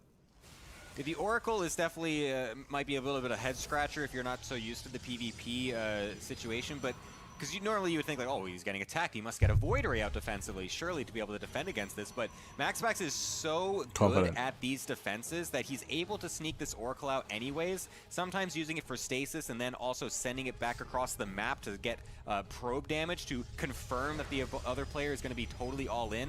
And then they still are able to defend with the Void Ray anyways. And so that's what he's going to be trying here. But it's just going to be a straight up good old 4-gate coming from Trigger in 2025. Now that's crazy. This is shades of Wings of Liberty here. Yeah. There are 2 stalkers. I mean, we've seen this build this year already, but sure. Come back. But the good thing about that is... So yes, it's going to be a 1 base 4 gate all in out of Trigger. He's going to be pushing in towards a natural. As I did mention, the Oracle is greedy for MaxPax, going across the map, trying to ensure the supply is kept at home. And we'll see if he can make this defense happen here. More shield batteries are finishing up. The longer this goes on, the better it is for MaxPax. Actually bring these stalkers out at some point. I mean, you could maybe recall them home. Oh, he gets in. Adepts get in. Wow, That shouldn't have happened. Huge. Oh, that's actually crazy. I'm amazed that MaxPax lets them in. We'll have to force the probes to be pulled, and the Oracle uses its energy to be able to kill that. That also confirms that the Oracle is not on the other side of the map anymore, so that could trigger... Sorry. That could trigger. Oh, you get 2 shot? To bring the stalkers trades forward, 1-to-1. he will do, as he tries to bust down the front here. Did he actually target his own Yeah, stalker? friendly fire. I might be missing. He did. I think so. Yeah. Anyways, yeah, he did. Yeah. It looks like that is a bit of a miss micro there from Trigger, perhaps, as he's trying to deny these Void Rays from getting into critical mass. He'll try to right-click one of those down as fast as possible. The battery just barely keeps it alive. You need those to stay alive as Max. Yeah, barely. He fails to 3 shots. He does finally get the Void Ray towards the end, but he lost so many stalkers in the process. He needs a lot more than that, though, right now. Trying to brutal trade for Trigger. The shield battery's putting in work right now. Energy overcharge as well. There's one Zealot there at the front. That's going to die pretty quick here. I know he ignores it to try and pick off a Stalker. Oh, once It will again, go down I mean, there's so many eventually, force fields on low ground here. The This is a pylons, bit of a the back and Stalkers, forth sorry, here. are surviving. Yeah, They're tanking well. defense so far from MaxPax has been super tight knit. It's very close. Yeah, when he you're holds. going for these types of defensive moves against the super aggression from the other player. It's like so finicky on how you're actually trying to do this micro and keep the Void Rays just barely alive. You can see just how many batteries he's been Is forced that to make as 5 well. batteries with a 6th coming down as well? It's just ridiculous. Like the amount of batteries you need now to be able to defend against this stuff is ridiculous. You just keep making them non-stop. The micro just barely keeping these Void Rays alive every single time on such low HP. And Trigger, if he's not able to break him within the next couple of waves, it's really going to start to You could snowball hear out that of from control Gemini. for him. So he needs to be able to get something with these engages. Yeah, there's no blink or anything like that, so each push in is very committal, losing Stalkers. You each can hear the time he Protoss in tries. him. He was does like, look out it's Void Ray, but ridiculous. it's Look at not how many enough. void, MaxPax look at how many stands shield batteries he strong needs. there, By the way, holds his MaxPax does shut natural, it down, takes does game shut down the number all-in. 1. GG, well played here. Touching on what Gemini was saying, the answer is yes. Because of the change to the shield battery, because you no longer have the shield battery overcharge, additional shield batteries are required to pull off this defense, which is why you saw so many out of MaxPax. And again, MaxPax, he was able to react well, he was able to confirm the all-in and shut the all-in down. Now, very quickly talking about this change in the meta and talking about the change on how you have to defend against these all-ins, this is a double-edged sword. What this means here is that it also means that if we have a fake out and if MaxPax gets lured into believing there's an all-in happening when there isn't, then the punish for that is a lot stronger because MaxPax would be investing into shield batteries when otherwise he wouldn't need them. That's why we do have some mind games coming to play whenever he plays against players like Classic, whenever he plays against players like Hero as well. Like the top Protoss players do trade back and forth as mind games are that much more impactful with the change to the shield battery, of course. But GG, well played. With that, MaxPax does take a lead in the series. Winding it back here, a lot of it came down to losing that first Stalker. I don't know if you noticed, but that first Void Ray was so low, and everything changes if that Void Ray gets 2-shot. If the Void Ray was on very low HP, I want to say one extra Stalker would have been enough for Trigger to 2-shot, because that would have been 2 extra volleys off on that Void Ray as well, to 2-shot the Void Ray, kill the first Void Ray, take away so much momentum and so much of that supply and so much of that defense away from MaxPax, and then suddenly he's able to retain a higher Stalker count, go in, pick off Stalkers, pick off Void Rays, and that's like the first domino falling and everything just snowballs out of control. It was crucial there that MaxPax was able to survive when he did, pick off the Stalker, and actually pull off that defense. Impressive. GG. GG. We are here in game number 2 though. It's going to be on Celestial Enclave, Gemini. We have Trigger in the top right this time, in the red, and MaxPax in the blue in the bottom left. Oh yeah, and it looks like they're both going to be doing the 1-gate expand. So as much as I might think that this build is dead, apparently not. These guys like to still throw it in here. This map specifically is probably the most likely to bring it out. Of course, this build is not dead. And you also have that little pocket corner base back there as well. So quickly pushing back against what Gemini just said, I mean, we're seeing it here. The build going for gate expands, it is very map dependent, and there are maps like this that do have a ramp coming into the natural. So it is viable to go for a gate cyber expands. It is expected to see this build if you do have a secure natural base. This map is more extreme because you have a pocket expansion as well, so you can get a 3 base set up very securely, and this should lead into Phoenixes, into Stargates, into Phoenix Wars. It just doesn't really work, right? Because you eat so many shots before you even get up there. When it comes to other maps that have a ramp coming into the natural base in the new map pool, none of them come to mind. Magnetic North, that didn't make it through TLMC. Mothership doesn't have a ramp. Winter Madness does? Oh, wait, no Nexus here Does have a ramp. So, okay, Winter Madness, it would be viable to go for this as well. I think. I have to. No, I think that's the same elevation. I have to double check. But Celestial, 100%. Trigger still has his probe on this side of the map, so he could always just block the Nexus. That's why we have to kind of keep that Zealot in production. And actually, MaxPax is just saying, screw that. There it is. There's a Stargate. Across the map. So he's going to try to do maybe a little bit of aggression with it, or to well, he's not going to scout really because obviously he sees the Nexus already. Nice pylon this block just once means again. that MaxPax's Nexus will be extremely late. Yep. He's actually bringing the Zealot home, but he's walled himself in completely, so I'm not really sure what that Zealot is doing right now. Yeah, that Zealot kind of in no man's land right now. Unfortunately, a bit of miscontrol there by MaxPax as they're trying to point out, oh, MaxPax going for the unnatural, natural. Oh, God, this is going to be difficult to hold. Wow, okay, that is not what you normally see in PvP. That's like an eBay block response that you see in PvT sometimes, but to do that in PvP is pretty wild. Yeah, indeed. Yeah, we have seen this in the past, going for the unnatural natural due to the pylon block. At least Trigger is fully aware what's going on, and Trigger has the option not to go into Stargate, but to go into an all-in on 2 bases, to punish MaxPax. Get the work account down to even that way. We'll have to see how the harass goes. I think last game Trigger dealt with it pretty well, although he did have to keep those stalkers at home for so long. We'll have to see what happens there. This pylon actually finished. Yeah, he's actually going to be able to use it to see what the actual Stargate is building, which is nice. So he's going to be able to get the full confirmation of what's coming out there with that completed pylon vision. So that will give Trigger a good amount of information. His gas has been blocked in the meantime with all this, but he was going for a double gate after the Nexus anyway, so he wasn't even ramping up his tech super hard. So it's not going to impact him too much just yet, as also the Revelation getting used kind of early there meant that one little probe actually did not get killed. And every single probe is pretty impactful, I feel like, at this point, considering the fact that Trigger is up 10 of them in a mirror matchup. That's insane. Interesting. Insane worker lead, and he's taken a 3rd base as well. So, Trigger, he's doubling down on his economy. I assumed that he was going to go for a 2-base all-in to punish MaxPax. That is not happening. MaxPax, he's going to have faster tech, faster blink, extra gateways, a lower economy, worse worker production, of course, and Trigger is going to stay turtling back at home, expanding, getting a 3rd. I thought Trigger was going to try to capitalize on his advantage, and he is, but just by extending his lead and getting a greater economy with that faster 3rd base. Before any tech, like his Twilight blink timing, it's not insanely far behind. It's like it's okay, but MaxPax is actually chronoing it pretty heavily as well, so that means he's going to still be getting his done pretty quickly. Trigger, I don't believe, has been chronoing his, so that will actually kind of widen the gap just a bit. But like, if he can just keep this 3rd base alive in this little corner, which shouldn't be too hard considering the fact that it is, you know, tucked away pretty nicely, I don't think that Trigger's going to be finding too much of a difficulty staying alive in this mid game, and he should be honestly be able to just kind of ride this out, I feel like. Yeah, it feels like MaxPax is all in. MaxPax is going all in. Now, this is where I'm concerned, is Trigger being too greedy? Because Trigger, he's getting a Forge, he's getting a Robo, he's getting +1, he's building up his economy. The army is lacking for Trigger, and MaxPax might be able to break him because there is 0 shield batteries at the natural. Buildings here as he goes up this ramp. Obviously, it's kind of awkward to engage this as Trigger because the units are pretty far away. You can't really defend your buildings super easily. And obviously, once Blink's done, he'll be able to blink back any weak stalkers. MaxPax expands. And shouldn't be losing any of them carelessly.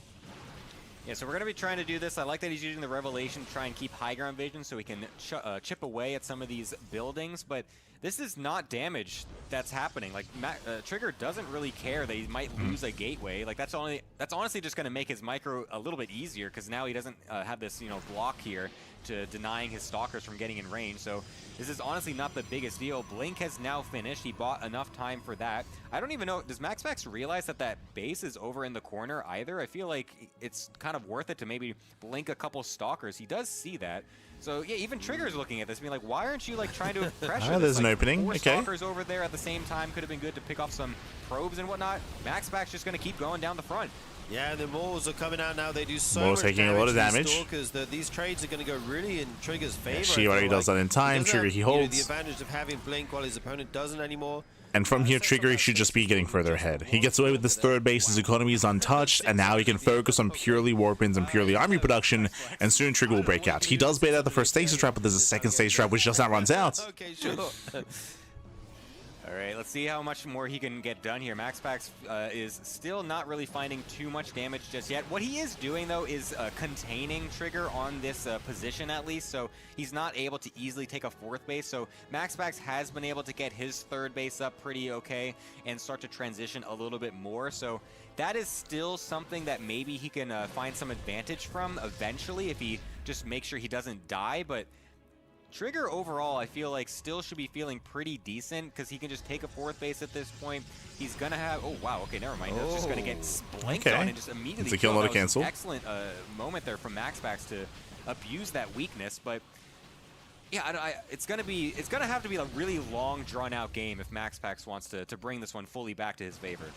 Yeah, he's actually caught up very well in the work accounts right now. He's got his own 3rd. Oh, the stasis! Oh, he does connect. It, but there's a stasis there. Picks, locks up about 5 of those stalkers, but the Immortals are the real problem here for MaxPax's army. Trying to get as much value. Yeah, not just the Immortals, but also the upgrade lead. +1 is already done for Trigger, and +2 is on the way, so he's going to be able to enjoy that greater upgrade lead.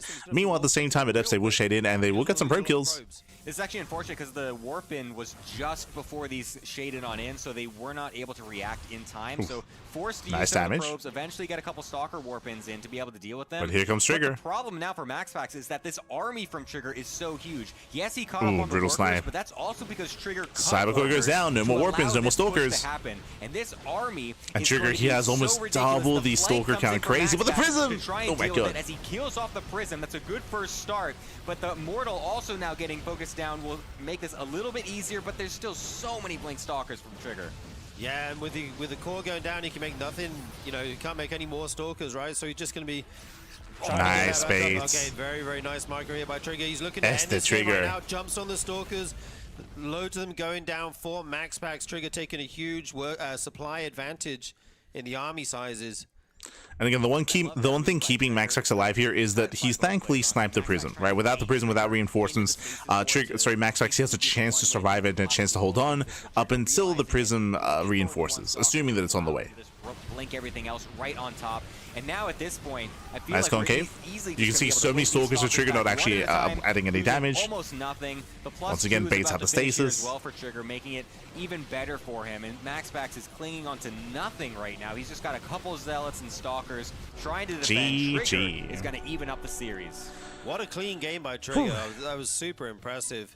I really like his game plan. I like how much he delayed the Nexus of MaxPax, and then just kind of rode that economic lead into a tech lead with the Immortals, and then once he had a big enough army, just sent it pretty much. Yeah, I'm GG. kind of surprised that MaxPax let himself just get so far behind in that regard. It feels like those types of games are what I normally see the opposite happen, where MaxPax is the one that always has the correct read on how exactly to play that little early game skirmish of when do I get my Nexus or my Cyber or, you know, units or the Stargate first. Like, he usually understands that little mind game very well, and he's the one that is usually running away with that crazy advantage. But Trigger this time was the one that actually got... I think I would disagree with that. Like, we often do see... I would say that Hero usually comes out on top in that little skirmish. Like, whenever Hero and MaxPax play, especially in recent times, in recent months, we've seen, like, Hero come out on top in said mind games when it comes to, do you get your Nexus first? Do you get your Cybercore first? Do you manage to get your Stargate? Do you manage to tech up or block your opponent?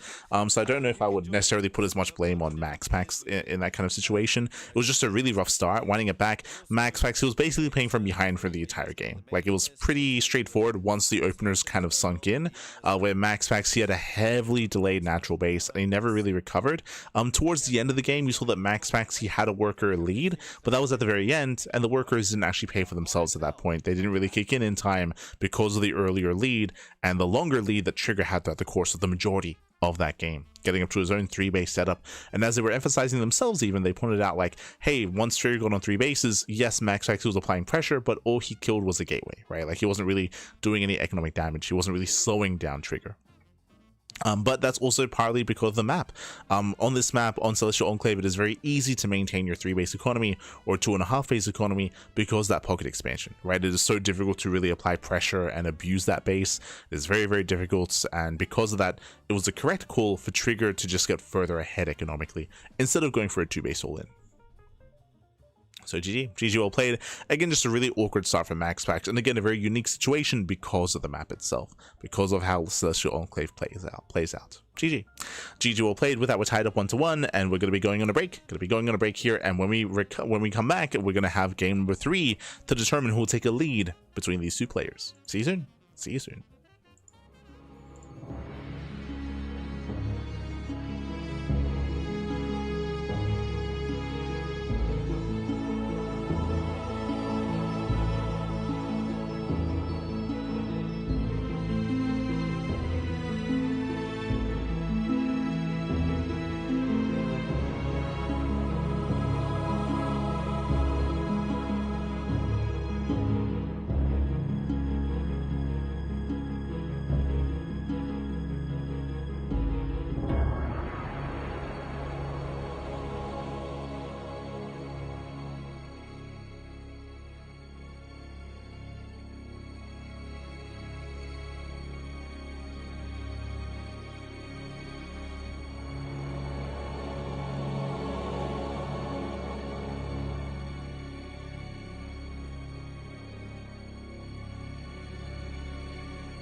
And welcome back, everyone. Welcome back. Ooh, we have returned here with, again, the final series of the day, as I did mention. Welcome back to Trigger vs. MaxPax. We're tied up 1-1, and we're here to determine who will take a lead in the series.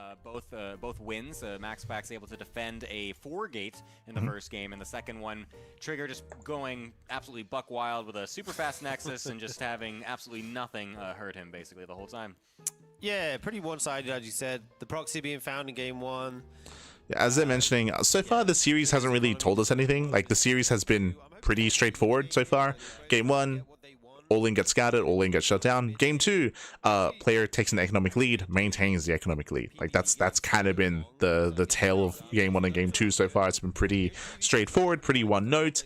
We'll see if we do get like a back and forth mid-game between the two players. I hope so. PvP can be really chaotic, and we might never get that, but I hope that's not the case. Hope we're able to embrace a longer game here as loading into Magnetic North. Let's go. Yeah, it's too long. Look at that. It's too big.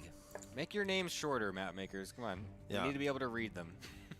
The TLMC 21 is taking up a lot of space there. That tag. Yeah. Anyways, yeah, Magnetic North coming on in as our next map for Ram coming into the high ground. looks like MaxPax yet again loves doing these 1-gates, so still will be going for those. It worked for him in the first game. Not quite so the second, but Trigger looks like he's going to be sticking to potentially a little bit of a 2-gate opener this Surprisingly time. so. It'll be a bit more of the... So winding it back here, so we have a gate, a Cyber Stargate expand out of MaxPax. This makes sense. There is a... the natural base is on the high ground, so you have a much more secure natural. What is surprising is that Trigger isn't going for the same build.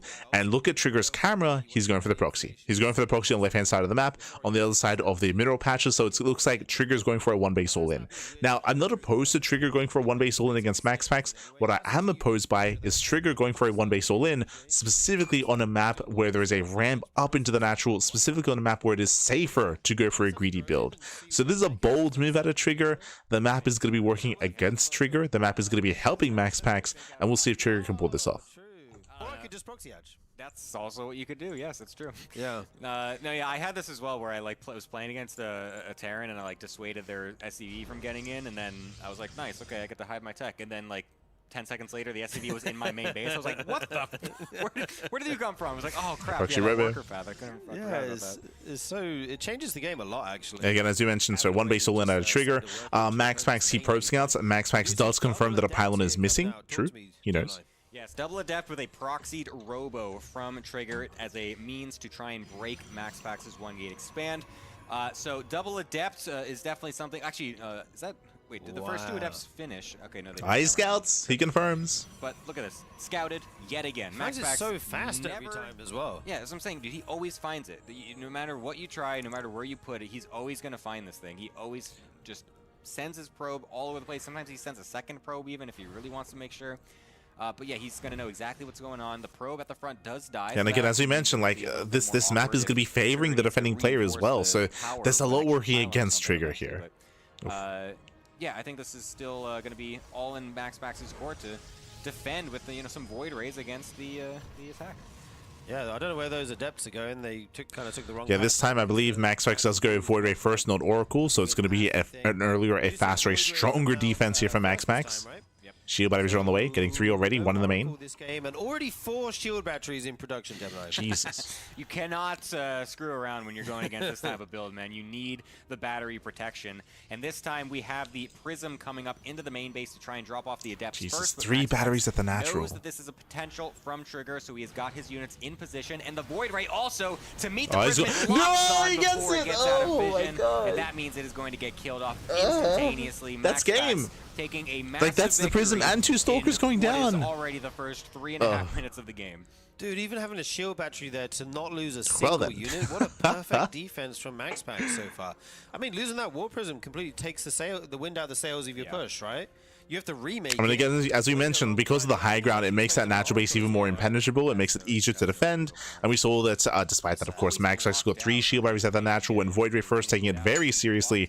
And MaxPax should be fine here, should be able to enjoy his greater economy, build up on 2 bases, and snowball from here. Twilight Council coming on in back at home, and the Prism trying to be remade here. So Trigger is basically going to try to, feign the aggression still happening a little bit, but we'll be trying to just transfer into what is likely going to just be a one-base blink all-in that happens much later.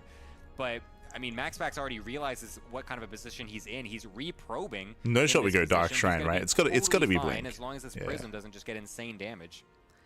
Yeah, I'm trying to think of like a way Trigger can get a lot of damage done here, and I guess it's this angle he's found away from the shield Look at battery. that instant reaction. Yeah, that was so fast. Wow. Gonna save all those probes but 2.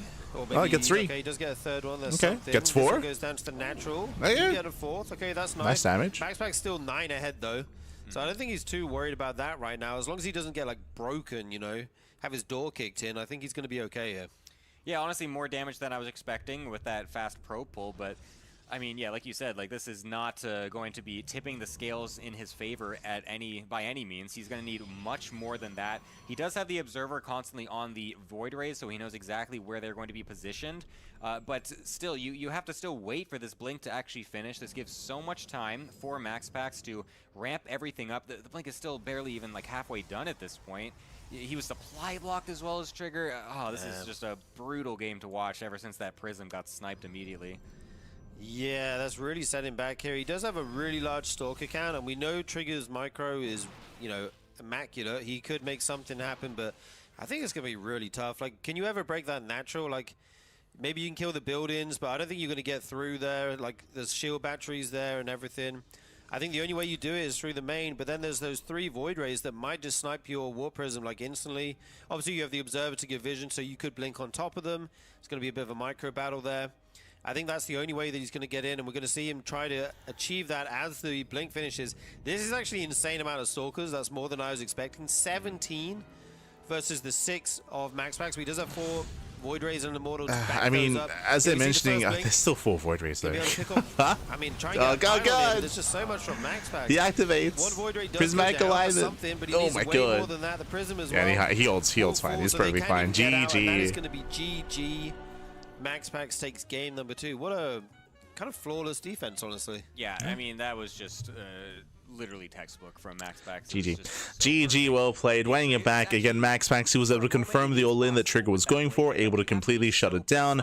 I was able to scout, was able to get ready at the natural base, and of course prepare in the main. We were emphasizing, and it's good to explain why, but we were emphasizing how the map was going to be working against Trigger. Because of the ramp coming into the natural, it does mean that you need less units in position to defend your natural, to the point where MaxPax actually had 0 units in his natural base. He had 3 shield batteries of the entire army was ready at the main base instead, and with that he was able to zone away and kill the first Warp Prism. With the Prism going down, that was game. That was game then and there. We saw that Trigger, he tried to deviate into a second all-in with Blink, but at that point, like, he had already lost so much momentum. We saw that MaxPax built up to 4 Void Rays, built up to Immortal production as well, was perfectly fine. GG, well played. GG, well played. Again, I'm not too fond of the build choice of Trigger. I do like the idea of going for one base all-ins against MaxPax. We've seen them work before, but again, I feel like it has to be very map specific, and here on Mega Knight North, like, there's so much working against you here, so GG. GG, well played. With that, MaxPax, he's 1 game away from claiming the series. Let's go. Let us go. As we get ready here for game number 4, and we'll see what map we load into. We'll see if Trigger can force the ace match. Una más, papi, una más. Let's go. Yeah, it's just been an absolute masterclass from MaxPax. We'll see what's going to be happening in our next game. If MaxPax can close it out, 3-1, or if we're going to be sending it off to a game number 5, it's going to be Winter Madness, the other winter-looking map right back to back. I like this map, actually. It's kind of nice. It's kind of, you know, some people are saying it's a little too bright on your eyes when you're playing, but I actually don't really mind the bright maps. I kind of like them. In the bottom right hand corner, we do have a Danish Protoss player for Sidestream Gaming. It is MaxPax. In the top left, we do have a Trigger, the Canadian Protoss for Basilisk. Let's go, baby, let's go. Now we're getting to Mega Knight North. Fun fact, I would actually prefer Trigger to have gone for a 1-base all-in here instead, but ideally I don't like the idea of going for a 1-base all-in 2 games in a row. So I feel like the opportunity was missed. This map is very large. It has a more accessible natural base as well, and there's a higher chance for you to pull off something like an all-in on Winter Madness. So again, I feel like the opportunity was missed, but now we're going to be settling into our third game, into our 4th game. MaxPax once again looks like he's setting up on the high ground, not on the low ground, but is opening up with a single gateway. True. So I can see all the widow mines. Nice. I like that. Yeah. That's a very good point, actually. Yeah, but anyway, back to this PvP. We have MaxPax in the bottom right, Trigger in the top left, and both players going for a gate and a core here, as well as another gate for Trigger. Yeah, so 2 gate open out of Trigger, gate side right of MaxPax. Do you think he's going to do the same thing, or? Yeah. What, Matt Trigger or MaxPax? Trigger. I think There's no he's proxy. gonna try to do something a little different. You kind of have to... Quickly jumping on that. There is no proxy, so no one base all in out of Trigger.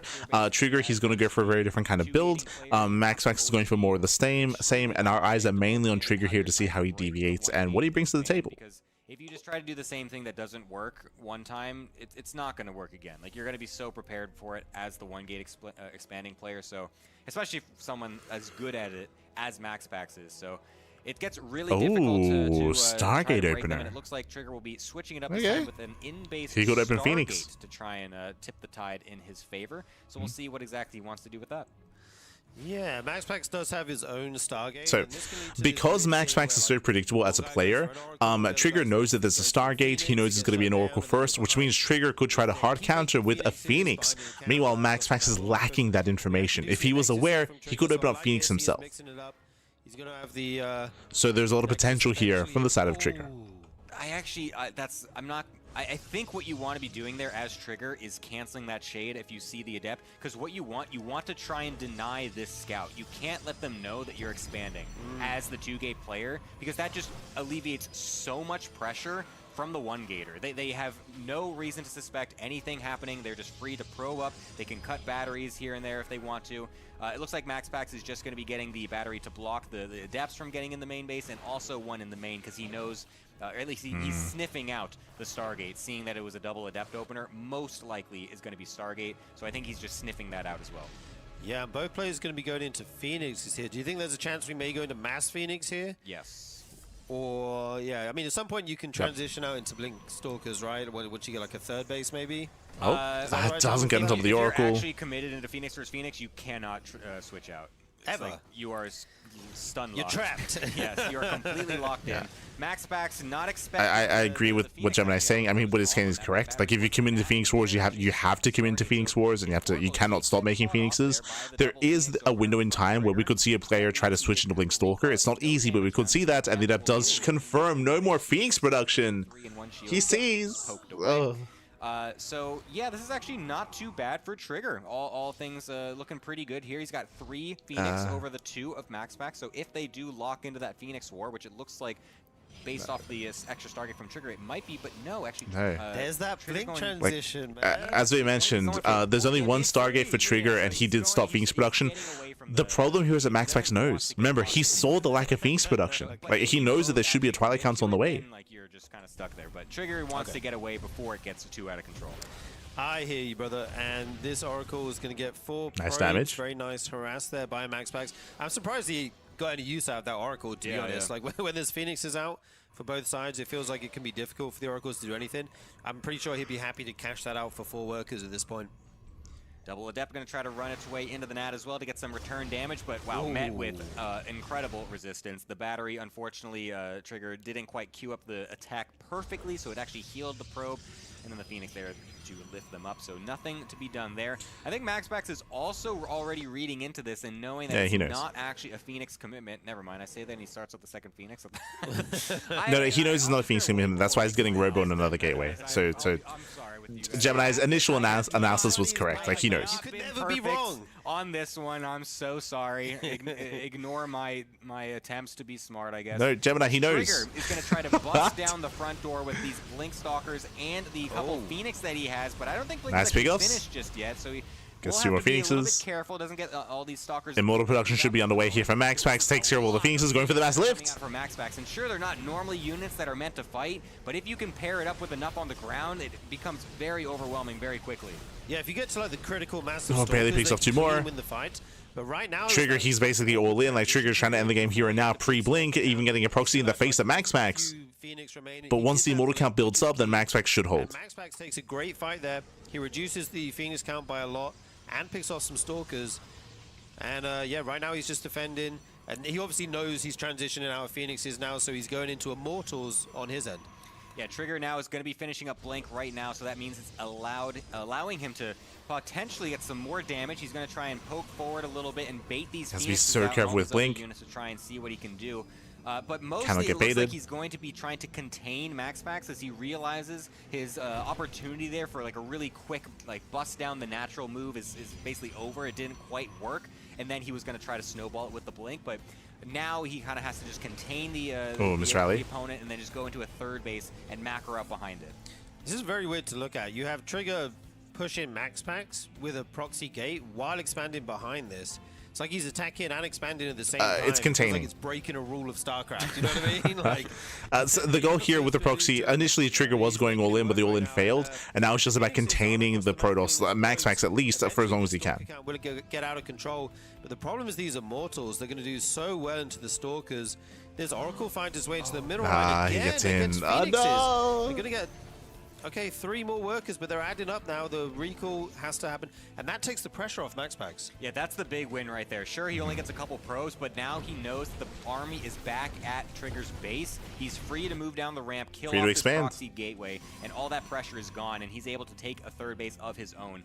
And despite the fact that Trigger got the faster third, it does mean that his army is going to be a little bit smaller for now because obviously he used those extra resources in taking that faster third, whereas MaxPax was just making more army. And you can even see now Trigger realizing that fact. He's kind of panicking a little bit. He's making some extra batteries at his third. He's not exactly sure if MaxPax is just going to full-on counterattack or not. But for now, it's just going to be the Phoenixes doing harassment, which means that Trigger is going to quickly fall behind here because the economy is getting roasted by all these Phoenixes. Yeah, this is getting out of hand. This is critical damage here. 15 probes just go down. Quickly touching on what was just mentioned here, Trigger did misread. He assumed there was a counterattack, but as we can see, and Trigger did confirm this a little bit later as well, there's a third, right? Like MaxPax is getting a third base up and running. He's macroing up back at home. You can see he's only harassing with Phoenixes. He's keeping his Immortals back until he finishes Charge, +1, and Archon. So MaxPax, he is not pushing anytime soon, but he is crippling Trigger. He is maintaining a better economy, and he's not done because we have another wave of Phoenixes moving out towards the natural base of Trigger. I guess these will help later if they attack me, eventually in the game. But for now, things not looking too on the up for Trigger at the moment. The Phoenix is still trying to do what they can, but their time is passed just a little bit. It's going to be more difficult for MaxPax to find any extra damage with them, but absolutely more than paid for themselves by this point. Trigger's going to have to find a way to get himself a little bit more back into this game. So this army is really going to be losing value, or sorry, it's not going to be matching MaxPax, I should say, scaling in power, considering the fact that MaxPax is just so much more well-rounded. All those Immortals, all those Charge Lots, all those Archons, it's just a much beefier army that's going to be hard to actually attack with.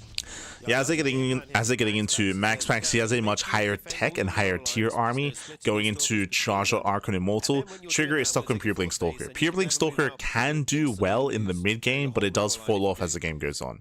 MaxPax's army is just more efficient. It's just a much more efficient composition. Ideally, he just reinforced with Pure Zealots and should only be losing Zealots as well. Get in position. So many Immortals hitting it right now. It will actually be forced to cancel that. And Trigger's standing army has a lot of Stalkers with some Archons being added in, but the Immortals look so scary on MaxPax's side right now. Yeah, it's very difficult for Trigger to actually engage into that. Wisely does not actually pull it. I almost did it, pull the trigger. That's so hard. Just keep doing it. Just commit. I'm not even doing that on purpose, I swear. He nearly pulled the trigger. I'm so sorry, guys. But yeah, he just had to cancel the fourth base, just has to play it safe and super slow at this point. He needs to draw this game out in any way possible because right now his army cannot compete with what MaxPax has. You can see he's just trying to poke and prod, just try and see any little damage he can get on the Immortal. Yeah, it's just such an uphill battle here for Trigger. Like, he just cannot touch, he cannot fight the army. The best chance that Trigger has is run-bys and counterattacks, right? Like, if he can go for a counterattack, if he can get into the main base with the War Prism, if he can go for a Zealot run-by, if he can distract MaxPax, pull him back, and then pick off, like, the tail end of the army, there are ways to outposition MaxPax, but Trigger, he has to make those opportunities for himself. And right now, he's stuck at home. He's stuck at home, MaxPax is moving in, and MaxPax, he'll be the first to max out. Just kind of sitting here at his fourth, trying to defend it. Yeah, we have transitioned into this kind of Zealot Archon portion of the PvP. Huge warp in by MaxPax as well. Going to try to be matched by Trigger, but I don't know if he had quite as many warp ins available. Ooh, that's there. recall. That trade may go in MaxPax's favor. The army's now engaged. Phoenix is picking up as many units as they can, even getting an Immortal there in the back. Super valuable unit just being taken out of the fight. Meanwhile, the Zealots running wild in the natural. The probes have to be pulled. MaxPax's army looks huge right now. I think he's winning on both fronts. Going to be taking out all these units. The shield batteries are not enough to help. And some Zealots. Yeah, he's just overwhelming. He's just overwhelming the main army here. MaxPax pushing in towards the third base. Meanwhile, Zealots they break through the natural, pushing in towards the main as well. So Trigger, he's just on fire everywhere. Everything's flashing red. The main base, the natural, and the third as well. GG gets called, and MaxPax will take the series 3-1. GG. Wow. What a performance there. Trigger fighting to the very end. You got to respect it. Good showing by him. I mean, he played well today, but when you're the aggressor, you always take the chance that the guy you're playing against defends perfectly, and then you lose. Because that's just the nature of defending, right? Like, if you defend perfectly, you should win. But MaxPax looks so good today.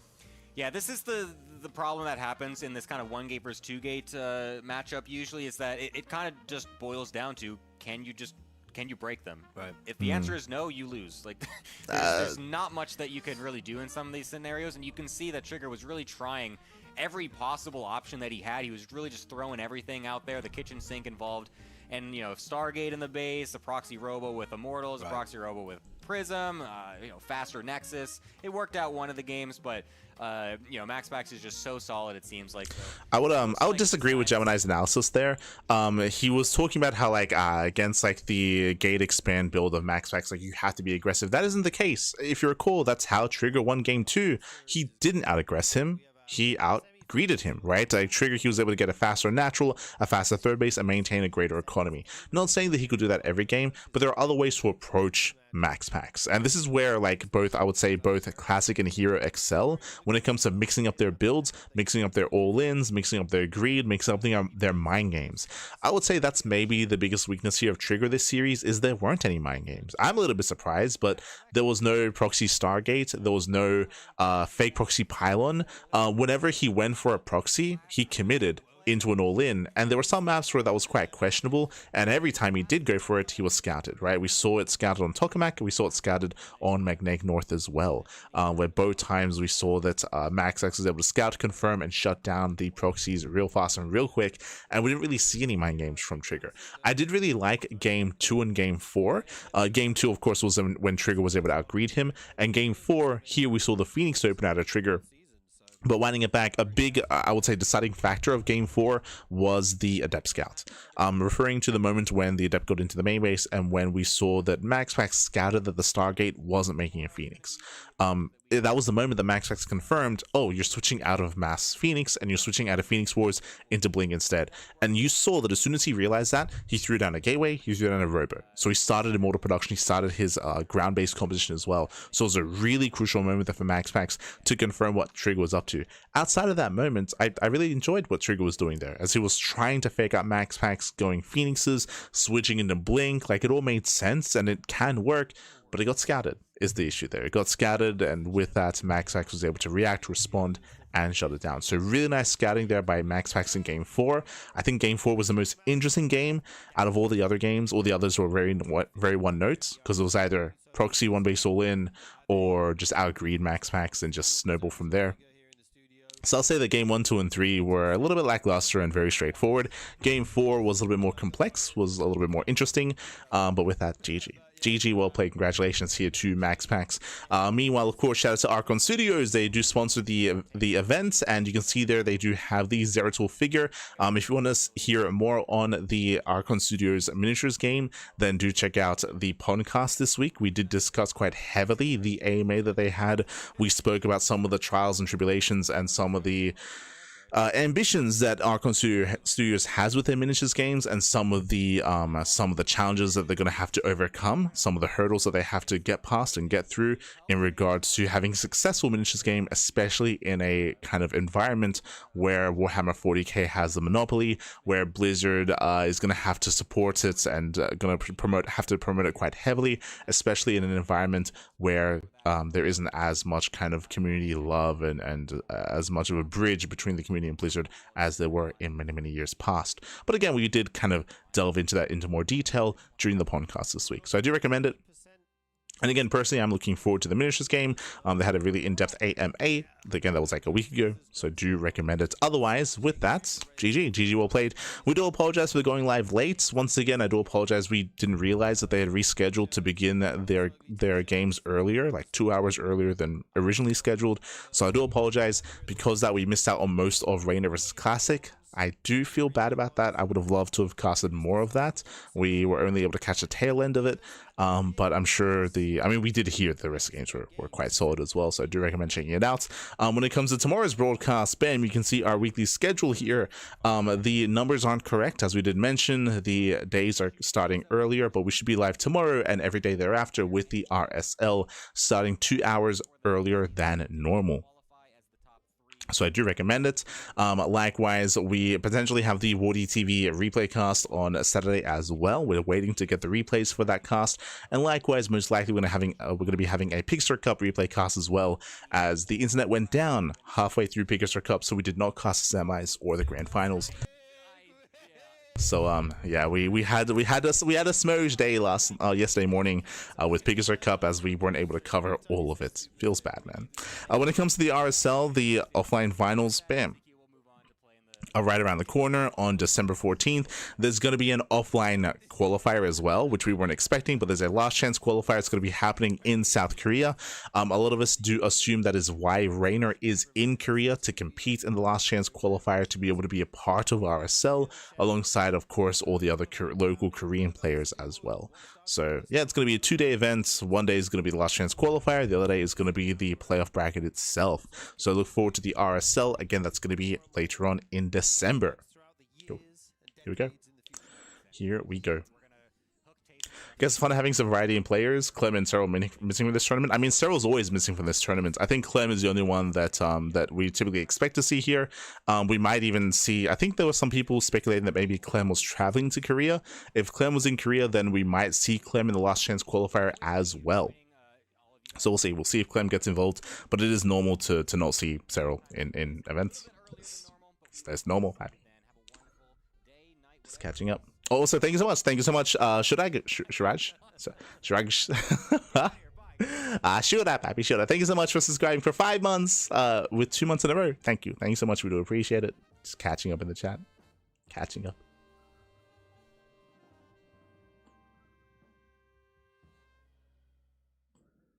Catching up. Here versus Reynor happens more frequently. It does. It does. I mean, hey, we just casted a best of 7 between Hero and Reynor, which Hero did win 4-1. Did happen. Grapes. True. I got you. But otherwise, thanks for watching. Thanks for the support. And again, we'll see you guys tomorrow for day number 2 of the playoffs of the RSL. Again, starting 2 hours earlier than normal. So we'll make sure we'll be a part of that event and part of that broadcast. And again, tomorrow we should be covering, I believe it's going to be Hero versus Reynor, Maru versus Max Pax, Zan versus Classic, and Shin versus Trigger. 4 more best of 5s. So we'll see you tomorrow. Till then, thank you so much for watching. Ciao, papi, ciao, hasta luego. See you tomorrow. Take care. If you want to support us, you can do so by following us on all the socials. !socials in the chat. You can follow us on YouTube. We upload on YouTube on a daily basis, every single day on YouTube. Otherwise, we'll see you guys next time. Ciao, papi, ciao. See you next time. Hasta luego.